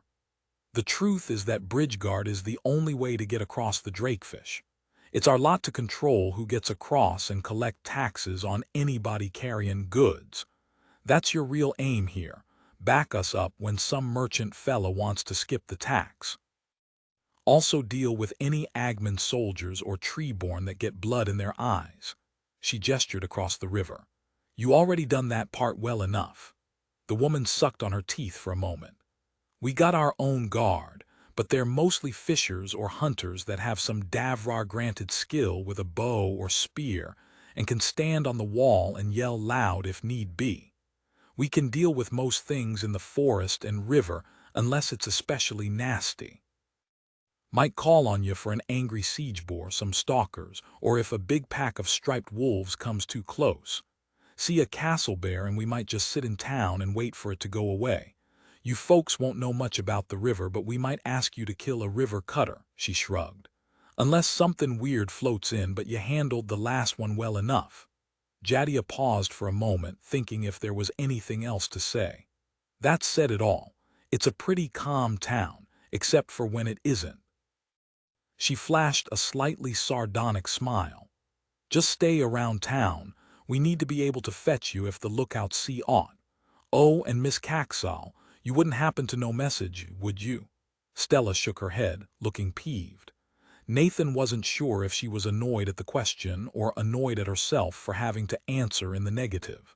Regardless, the heirs went back to the adventurer barracks to keep resting after their long day. The barracks here were more comfortable than those in Stonefall, since adventurers frequented Bridgewater much more often. It was a nice place to spend some time away from Gemor, training, relaxing as much as they could. Something told Nathan that this might be their last break for a while. It was almost a vacation. They familiarized themselves with the town over the next few days, learning that there really wasn't danger under every stone.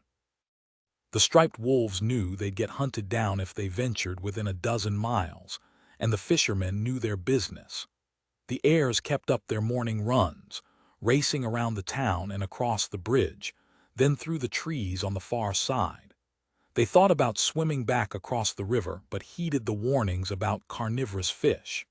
Nathan didn't want to become a self-replenishing snack for anything swimming in something called the Drakefish River if he could avoid it. So they ran back across the bridge instead. The villagers of Bridgeguard were also wonderful, friendly, appreciative, and interested in the heirs and their opinions. They weren't up to date on Adventurers Guild politics and didn't seem to care much so long as there were teams around to protect them from whatever Davrar threw their way. They did learn about village politics. It was a bit like small-town politics. Each village had its own petty squabbles which were mostly forgotten when dealing with another village. And all of the villages stood together when dealing with Gemor. The villagers cast a lot of aspersions at the Traders Guild and Adventurers Guild for gaps in transport or protection. But those were more issues of schedule and coordination. The villagers seemed to generally appreciate individual adventuring teams, who were just out there trying to do their best.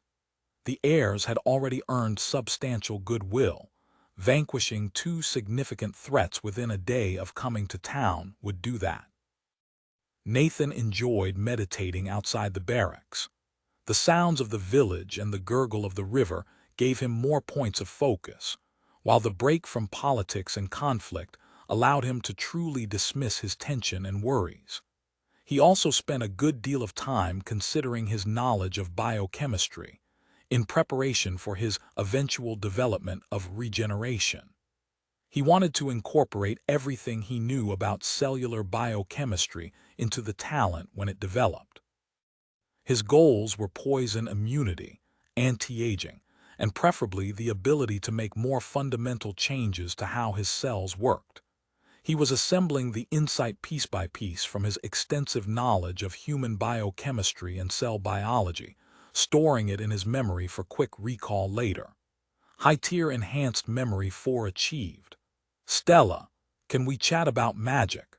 Nathan and the heirs were headed out of the village in the early afternoon for some practice. That morning they'd been asked to help protect a gathering party going farther afield. After returning, they'd finished a hearty lunch and decided to spend some time practicing outside town. Arl looked over at Nathan's question. I wonder if we should stop this conversation. We'll have to deal with the destructive consequences. A slight smile made it clear he was being sarcastic. Nathan smirked back. If only you knew some of the conversations we could be having, you'd be right to be worried. I could, for example, be teaching her nuclear physics with an eye towards fission or fusion. I don't know how you'd help somebody survive inventing a monotype for that, but it'd be one way to destroy Giant's Rest. Sarah narrowed her eyes at Nathan. I know my brother is joking, but I can't tell if you're joking, and that is concerning, given what we know of your background. She was clearly thinking of Earth, and what Nathan had mentioned of its technology and wars. Stella just rolled her eyes. I'm not bothered. I'll take any insights I can get, but I need some time to digest the meal I've already got. 6 monotypes, and I am only studying the surface of 3 of them.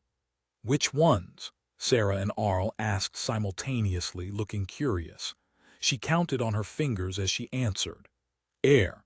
Doesn't come naturally to me and hard to make into substantial spells with a lot of control. Gusts are easy, but combining control and power is hard. I keep meaning to work on it, but there's always other things to practice. She ticked off the next finger. Earth. I don't have the control to aim spikes and move around platforms precisely. Still can't conjure or raise walls, dig tunnels, or any of the other things that make Earth mana so useful. But that's partly because I don't want to get sent to help build new villages. The final finger dropped. Magnetism. Great for controlling lightning, but I need to invent every application of it, no spellbooks on it. No experts apart from Nathan, and he's not an ideal conversationalist for building new spell forms. She turned to Nathan, looking up at him expectantly. So, which of the magics do you want to talk about? Nathan struggled to keep a straight face as he looked back. I want to finally teach you about light mana. Koch gave a low chuckle while Sarah rolled her eyes. Stella didn't look so convinced. My parents asked me not to pursue that, not until they taught me about light. I tried to explain what you said and they didn't like what they heard. She kicked at the ground. They hinted it would be a chunk of time before we got there. Nathan held his hands out to the side. No pressure, just offering the option. I think I might have an insight into message that would work with light mana, since air doesn't seem well suited to the spell. They kept walking for a moment to get as far away from town as they could while remaining within sight. Stella didn't answer for a little while. I'll think about it. My parents, well, hear me, but they've taught me most of the magic I know, and they've got so much left to teach me. Nathan nodded back. Yup, and my insights are different from theirs. It's up to you to decide what path to follow or if you want to learn both. But if we want to keep leveling like we have been, then we'll need all the insights we can get. And I've thought of a different way to explain it. The conversation ended there, and they proceeded to practice hard enough to test the limits of their levels. Arl's blows hit harder, but Nathan was stronger and faster in return. All of his class skills carried more oomph, and his assorted rank-ups and developments meant that his combat-oriented utility skills were also more impactful. Nathan had already been practicing incorporating gymnastic-like movements into his fighting. It would have been ridiculous on Earth. But when you had skills that made you faster and good enough that your tricks worked every time, it suddenly wasn't as risky to grab a tree branch and pull yourself into a flip, then speed up your fall and plant your feet on your foe's chest. It turned out that slow fall worked great together with Juggernaut's inertia, sprinting, dodging footwork, and tumbling. The ability to control the speed of his fall and nudge his direction was a game changer. Nathan could launch himself into the air without worrying about becoming an easy target. He could spend stamina to pull himself to the ground or remain airborne longer than he should, throwing off any predictions of his movement. In particular, Nathan was starting to notice something about his build that he hadn't been great at taking advantage of. His Juggernaut's inertia was an integral part of his class.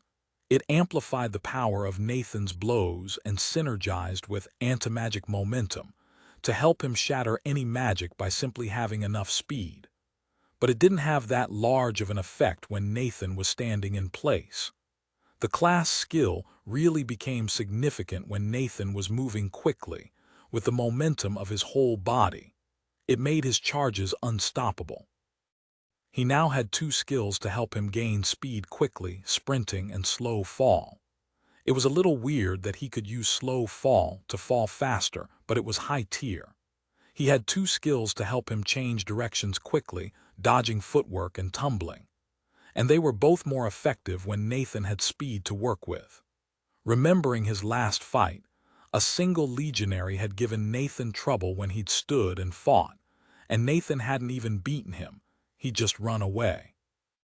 But the moment he picked up speed and stopped fighting normally, he'd done much better, escaping an encirclement and nearly disarming two legionaries on his way out. Even when he'd gone in to rescue Zanwin, he'd been able to dodge around one legionary and bowl over another almost entirely because he'd had a run-up and hadn't ever abandoned his momentum. In discussion with the other heirs, Nathan confirmed his conclusions. He wanted to be able to stand and fight, but he needed to keep in mind that his primary fighting style was more suited to staying mobile and using his momentum to set up unstoppable attacks. He was a spellbreaker juggernaut, after all. The second part of that class was more than just window dressing. Chapter 12, Secrets of Storage. Over the next week, the heirs settled into their new routine, a run before dawn while scouting out the far shore, then taking on any necessary tasks in the morning before using the afternoon to practice. They spent the evenings socializing with each other and the villagers and were starting to get used to the slower, but constant, pace of village life. It was easy to make friends here.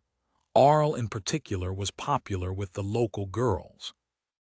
The food wasn't as fancy or as heavily spiced as it was back in Gemor.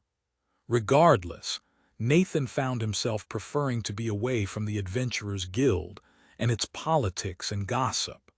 Like he'd noticed before, it provided a more relaxed atmosphere that soothed all of them and made him more comfortable parceling out all of his biochemistry knowledge into his mind palace.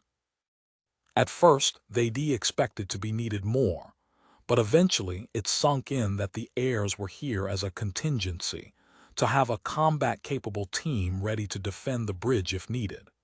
The Agman legionaries never showed up, and nothing happened that demanded their attention. If they'd had the ability to send and receive messages, it might have been a different story. They might have been informed of things happening in nearby villages. But nothing came up in Bridgeguard itself, and nobody arrived with orders to the contrary.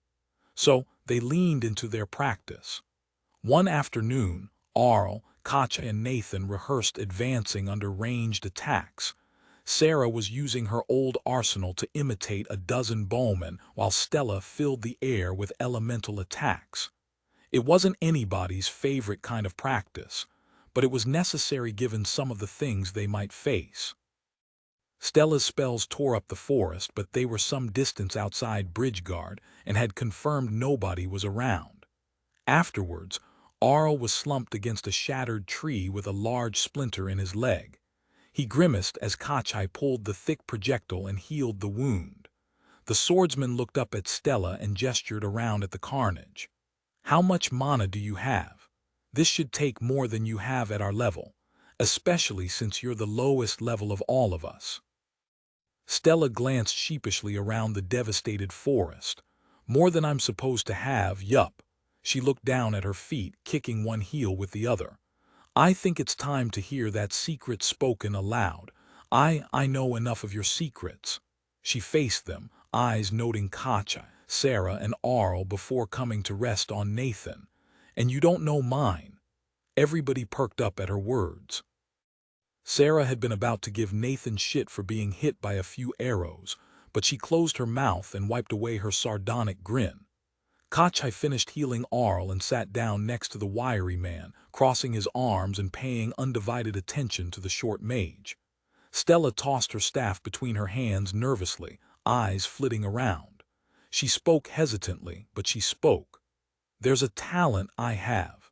Mana transfer. It lets me transfer mana in and out of materials capable of holding it." She picked at her green robe, the heavily enchanted one that she'd been wearing for almost all of the time Nathan had known her. It had been carefully repaired after she'd been injured by the last dungeon of Old Gemor, and was replete with dimensional pockets. Her tone was uncertain but grew firmer as she continued to explain. "Just before the solstice, I developed it into external mana pool. Any item capable of mana storage I have on me becomes part of my mana pool." She reached into her robe, pulling out a hand-sized chunk of glowing conductive quartz from a dimensional pocket. Nathan recognized the shape of the crystal. It was one he'd purified after they'd shattered the crystal at the center of the Sklia's Magelord's tomb. The crystal glowed with a vague blue light that intensified as Nathan watched. Stella held the crystal up proudly. "The reason my parents were so controlling of my level 27 class development. I got a class skill that makes my mana regenerate faster, depending on how much mana I'm missing from my pool." Kachai breathed out slowly, wrapping his head around what Stella had just said. "I understand. With an extensive amount of conductive quartz and similar materials on your person, you have an enormous mana pool that regenerates proportionally to the fraction that is empty." Stella nodded fractionally, her excitement showing through her anxiety. The skill's based on the absolute amount of mana missing, not a proportional amount. With the spells I can sling now, it's impossible for me to run out of mana. I could throw lightning bolts all day and my pool would come back faster than I could spend it. Stella's previous uncertainty had morphed into a self-satisfied smile, and her posture spoke of confidence backed by power. She was clearly enjoying this reveal immensely now that she'd gotten over her hesitation. That's why I'm working on casting bigger spells faster, which Nathan's calculus is helping a lot with. Being efficient is not important, not until I can cast spells as large as my parents can. I'll only need to be efficient with my spells once I'm destroying mountains. A moment of silence greeted the arrogantly spoken words, as the rest of the heirs absorbed the bombshell Stella had just dropped. Arl tried to speak but found his mouth dry. He swallowed and continued. Why are your parents worried about the Giant's Rest archmages? If they have so much mana, can't they just crush them?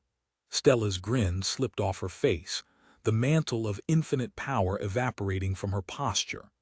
My parents don't have the exact build I do, and the Giant's Rest archmages have their own insights. Obviously, we don't know what they are, but there are some that can match and overpower my parents, spell for spell. And Gemor wouldn't survive that fight.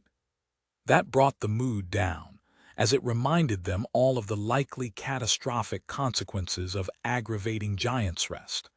It was important for Nathan to remember that they were effectively in a cold war.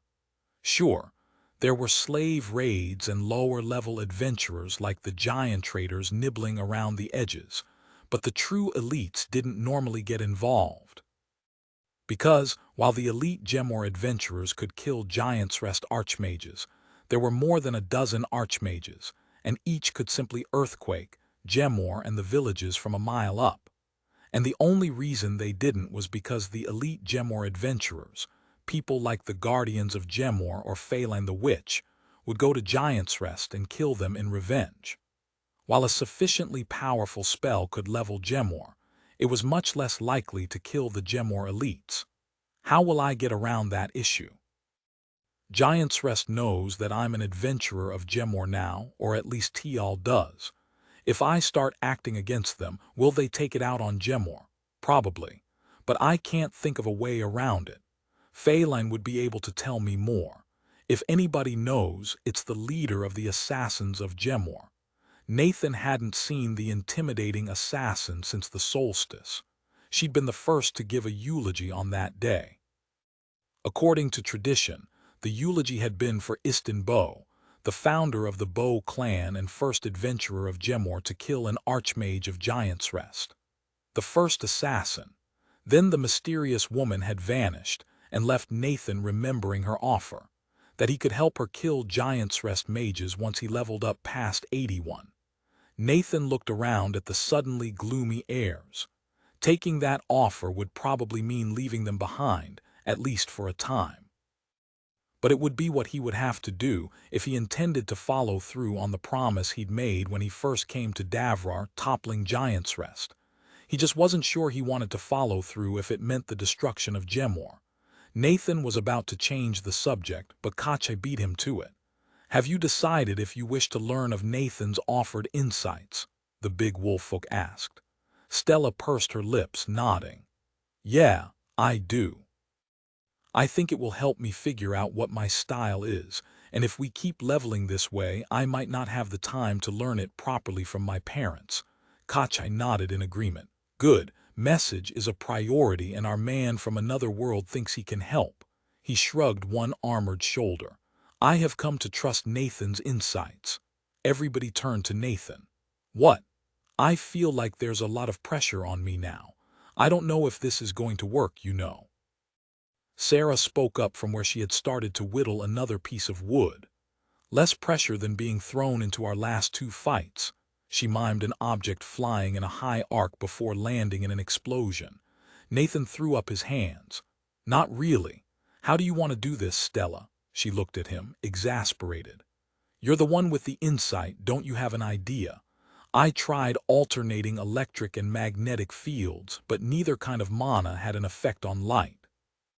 Stella had a tendency to get frustrated when things didn't work the first time. Nathan sympathized, but he'd had some time to give this some more thought as well. Yeah, it's complicated and light itself is not simple. Maxwell's equations are one way to understand it, but not really a complete picture. So let's try another course. No math for now. I think I've decided against special relativity or wave-particle duality. For now. Probably better to wait until she's working on advanced light spells.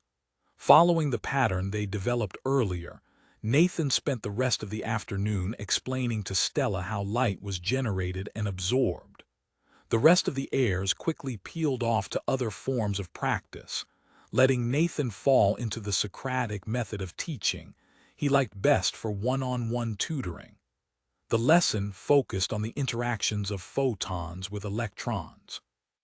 He didn't want to get stuck in the details of atomic theory, but Stella was already familiar with the idea of electrons as point charges and current flow as the movement of electrons. That meant his statements about light being absorbed and released from units of charge were pretty easy for her to understand, especially because she understood light in terms of electromagnetic waves already. It made sense to her that light would interact with charged particles. He talked about why light warmed things up. The energy from the light was absorbed by the electrons in matter. He talked about why light was emitted. High-energy electrons became less high energy, and the balance of energy was emitted as light. He could tell that Stella was vibrating with a desire to try zapping electricity mana around to generate light, but Nathan wanted to cover a few more bases. First, he talked about how voltage and current flow was not the same as electron excitation. If voltage was like water pressure and current was water flow, then electron excitation was more like having hot water. You could certainly create pressure with heat and heat with pressure, but they weren't the same thing. Then he talked about how light was created through black body radiation and how that wasn't the right way to do it. You could run electricity through air or metal and create light, but that was just because you were heating up the material until it got so hot that it started glowing. Most of the energy was wasted as heat, and it wouldn't get you light mana. No, what you needed was an opportunity for electrons to fall in energy without transferring that energy to another material. If you did that, then that energy would have to be emitted as light. Nathan suggested that Stella use air mana to create a small area without air, then send electricity mana across it and try to somehow decrease the energy partway across. The difference would hopefully show up as light mana. He cautioned her to only start with a small energy difference since the color of light would depend on that gap. One short explanation of gamma radiation later, Nathan hoped the point was made. Mid-tier lecturing 3 achieved. Stella accepted his skill-enhanced explanation, asking questions as he went. She frowned at the complexities Nathan described, but he'd earned enough credit that she didn't ask for any kind of proof. The mage mostly just tried to figure out how to translate his explanation into practice. She first implemented the suggestion by sending a crackling arc of electricity from one hand to the other while quickly modulating its intensity. After that and a few more experiments failed, she sighed and accepted that it wasn't going to be so easy. In her own words, "I don't have the spellwork to give that insight a fair shot." It would soon be time to return to Bridgeguard, but Stella had one last question for Nathan. She leaned against a tree burned from her magical exercises. "You mentioned another insight, a way to use light mana for message. How would that work?" Nathan had been sitting on the ground and watching her practice. "From what I understand, message is mostly about sending traces of your mana far away towards the person you want to contact." "Right. They need to still have some structure, but you can think of it as reaching out and touching a person at a distance, correct?" Stella nodded in return. "Yup. Easy with shadow and dream mana. You just reach out and touch your target's shadow or their dreams. It still has a range limit, but it's a long one. And a dream message can take a while. My dad can do it with air mana.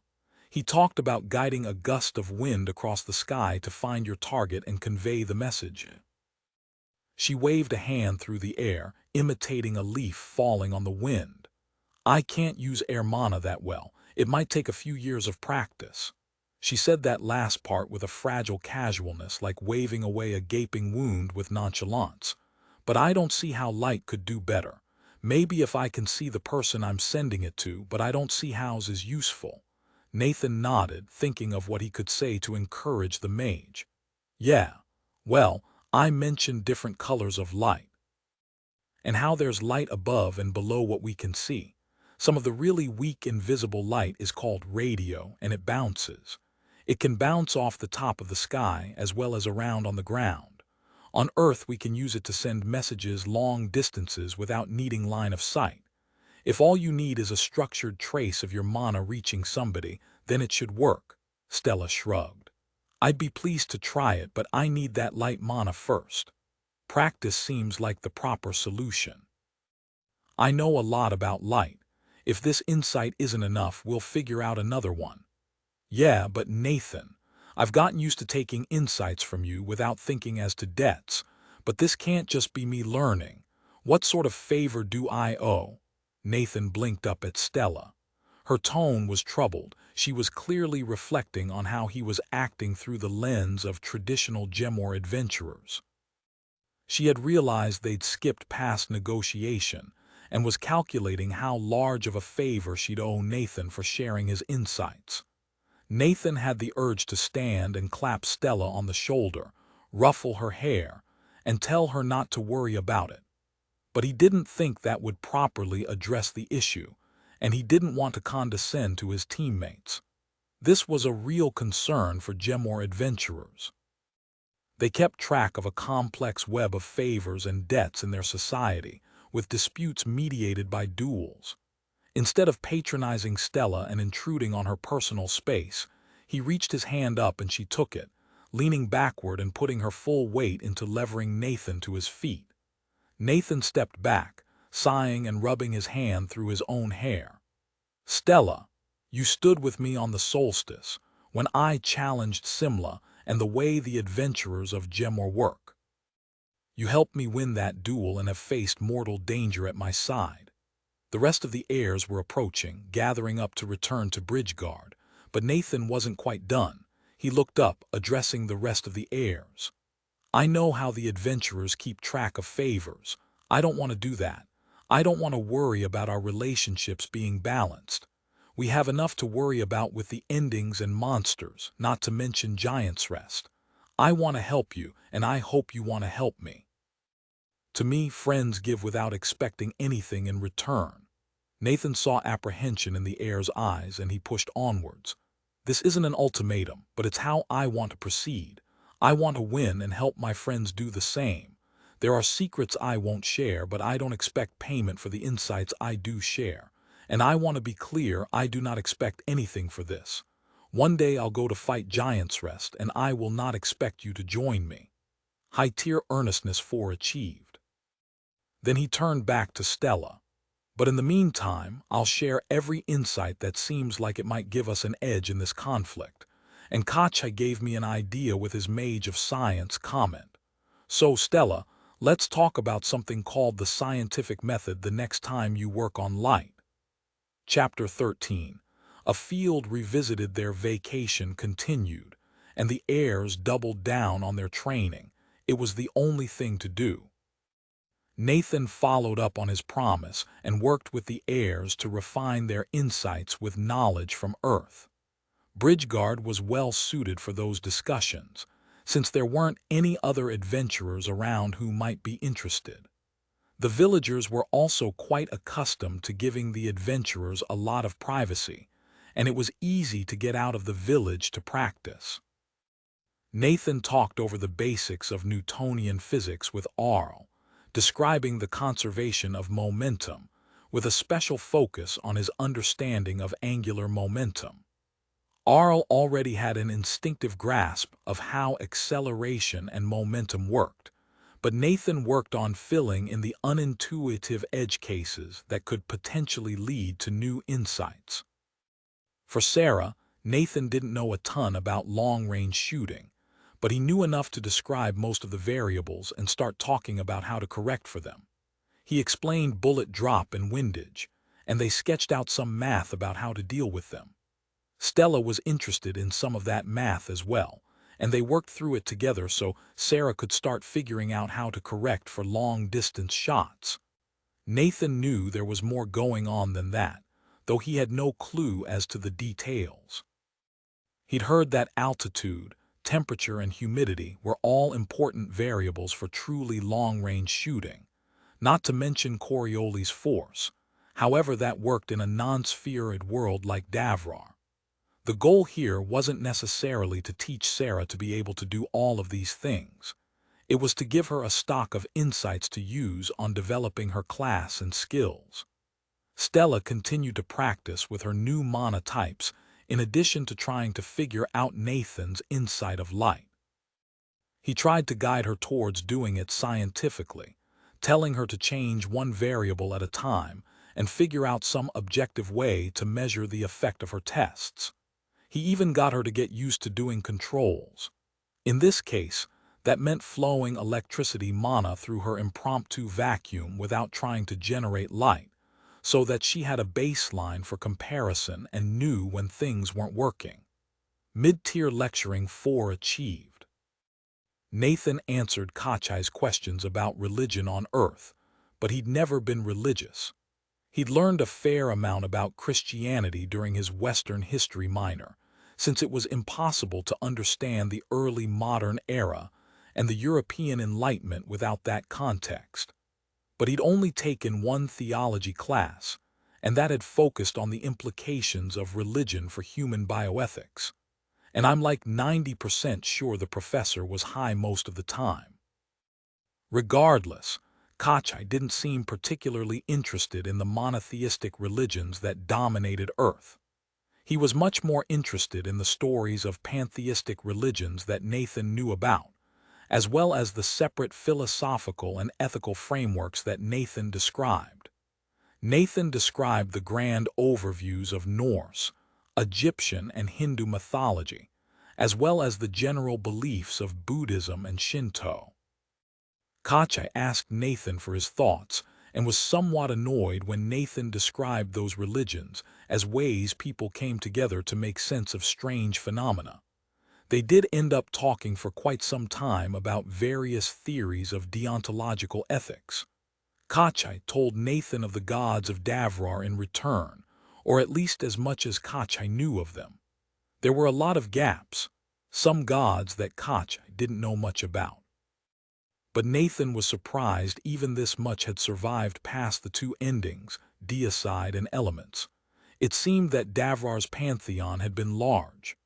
Daemon was the god of righteous war and battle, and he'd had 6 siblings who all represented different aspects of fighting and bloodshed. Nathan asked where all the information had come from. Kach reluctantly explained that Kia had discovered most of it and taught Kachai as he'd grown up. She had a single salvaged book of some kind that contained most of it, but the cleric didn't want to go into details. There were clearly more secrets, more details of religion that Kachai didn't see a need to share. There was one thing Nathan could offer Kachai: medical knowledge. Nathan hadn't taken any medical classes on Earth, but he knew a lot of biology and a fair amount of anatomy. He tried to teach Kachai some useful information, though it was hard to know what insights would help with divine healing and which ones wouldn't. The cleric seemed exasperated by the amount of things Nathan tried to teach him. It is repeating prophecy to remark on your insights, but it is no wonder you have such a healing insight, with this level of understanding. His explanations to Kach also helped Nathan recall details that would likely be useful to develop regeneration. He spent additional time by himself, focused on calling up and storing details with enhanced memory. He wanted to develop that talent the moment it ranked up to 10. He was a little disappointed it hadn't ranked up during the fight with the Agman legionaries.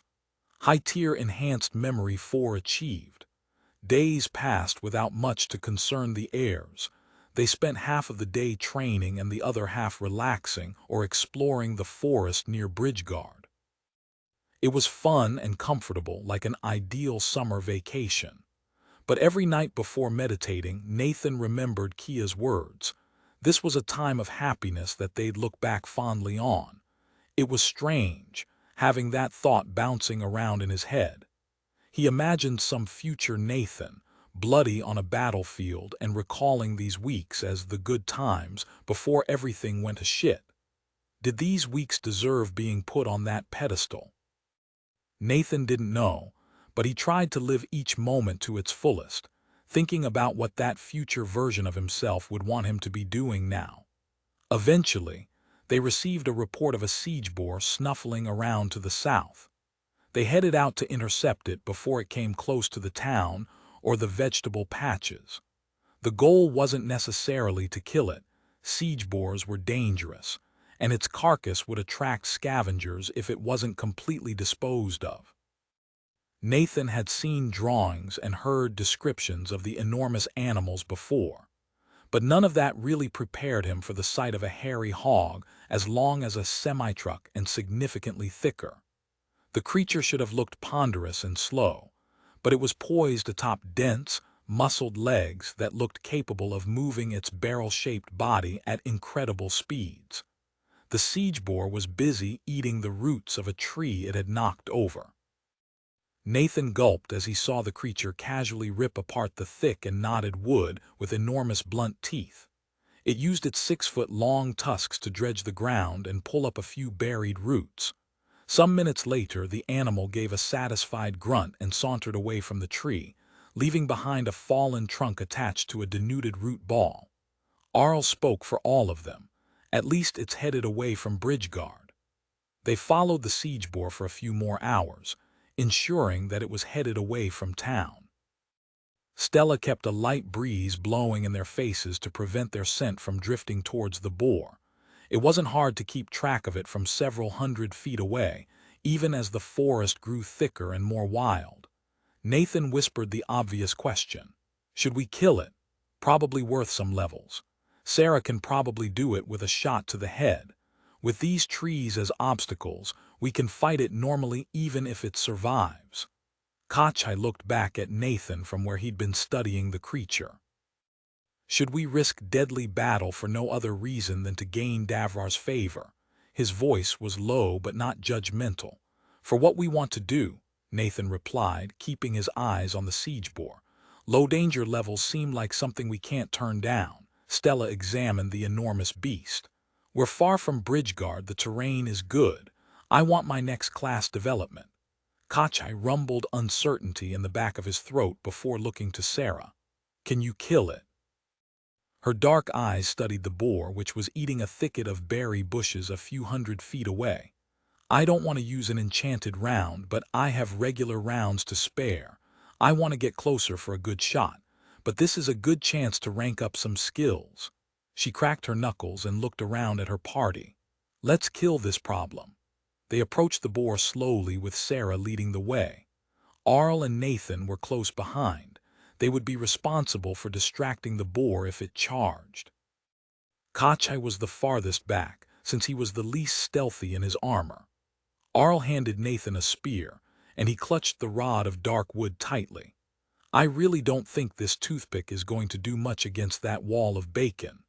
They got to about 100 feet away, and Nathan was having second thoughts upon seeing the absolute unit of muscle and bone in front of them.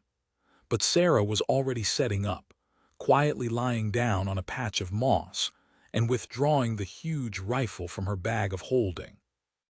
She carefully loaded a cartridge and took aim.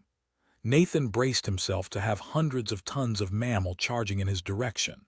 Blissfully unaware, the creature tossed its head, ripping free an entire bush before tilting back its head to swallow the jumble of brambles. As the siege boar waited for the meal to slide down its gullet, Sarah fired.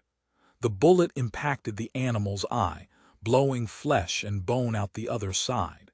There was a mighty bellow, and it spun to face them.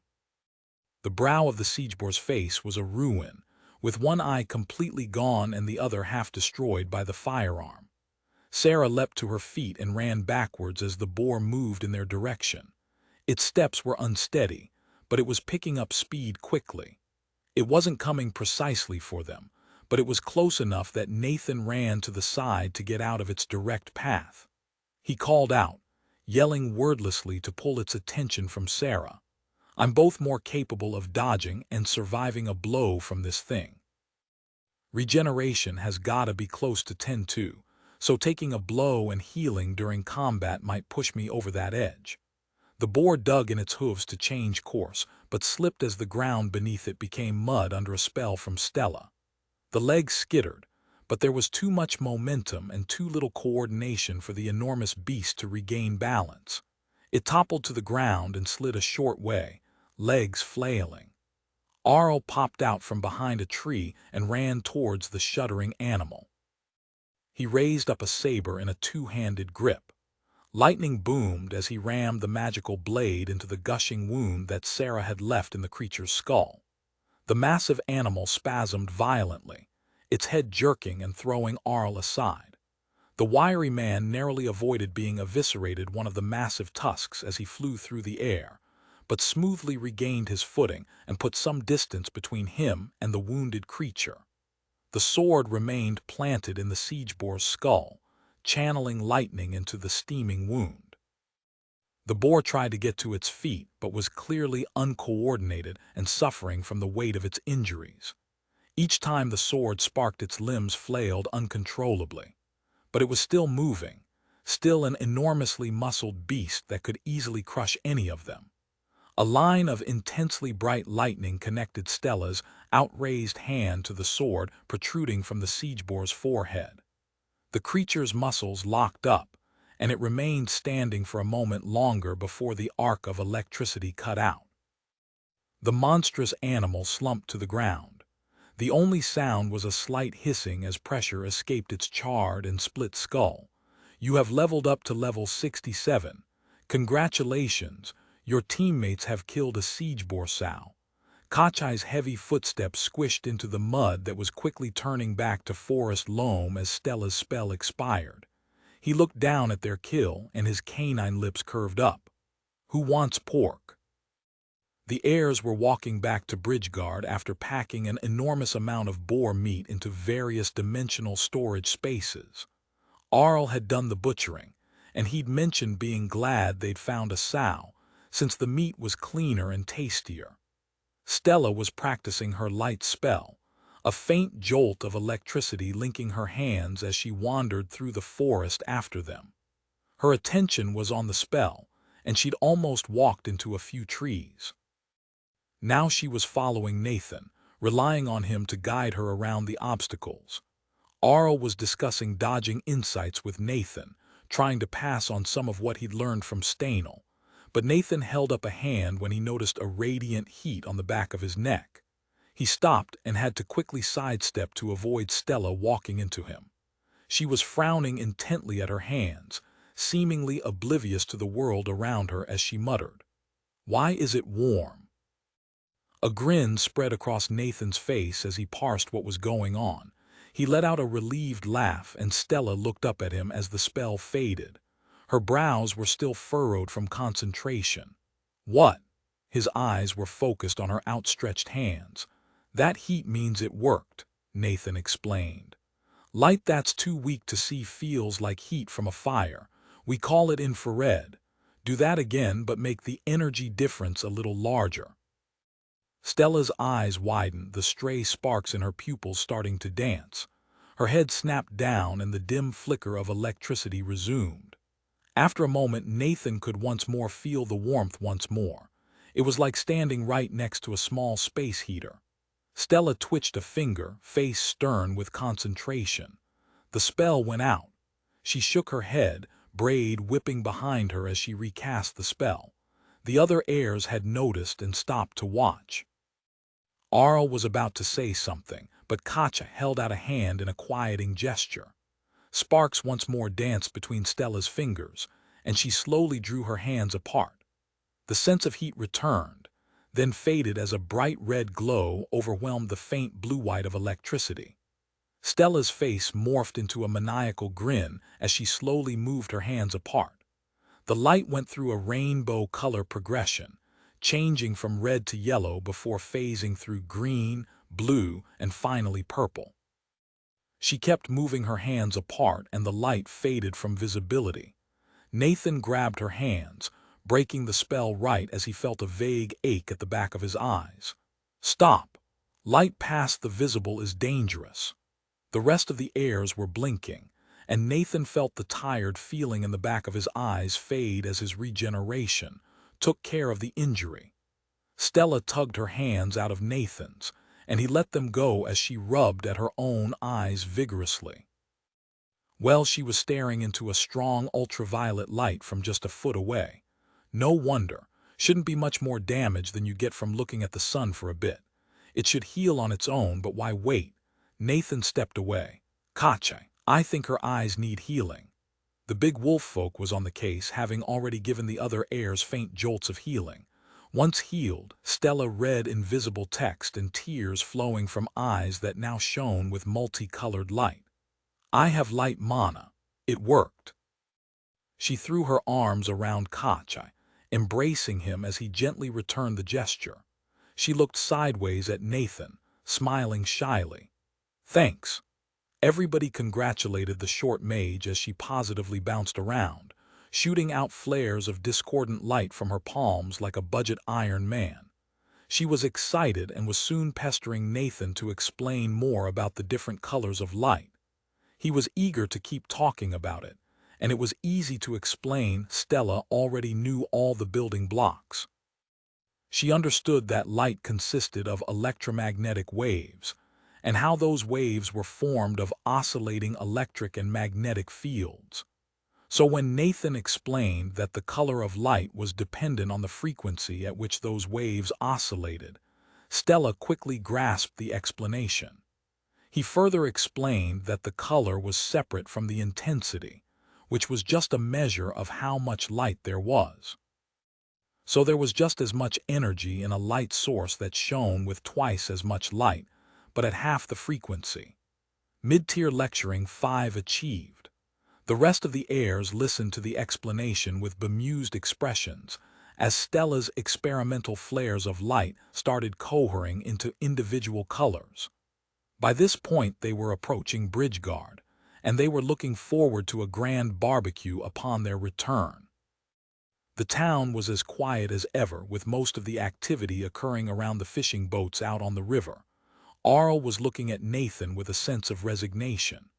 "Hear me, your explanations sound like nonsense to me, but their results are solid as adamant.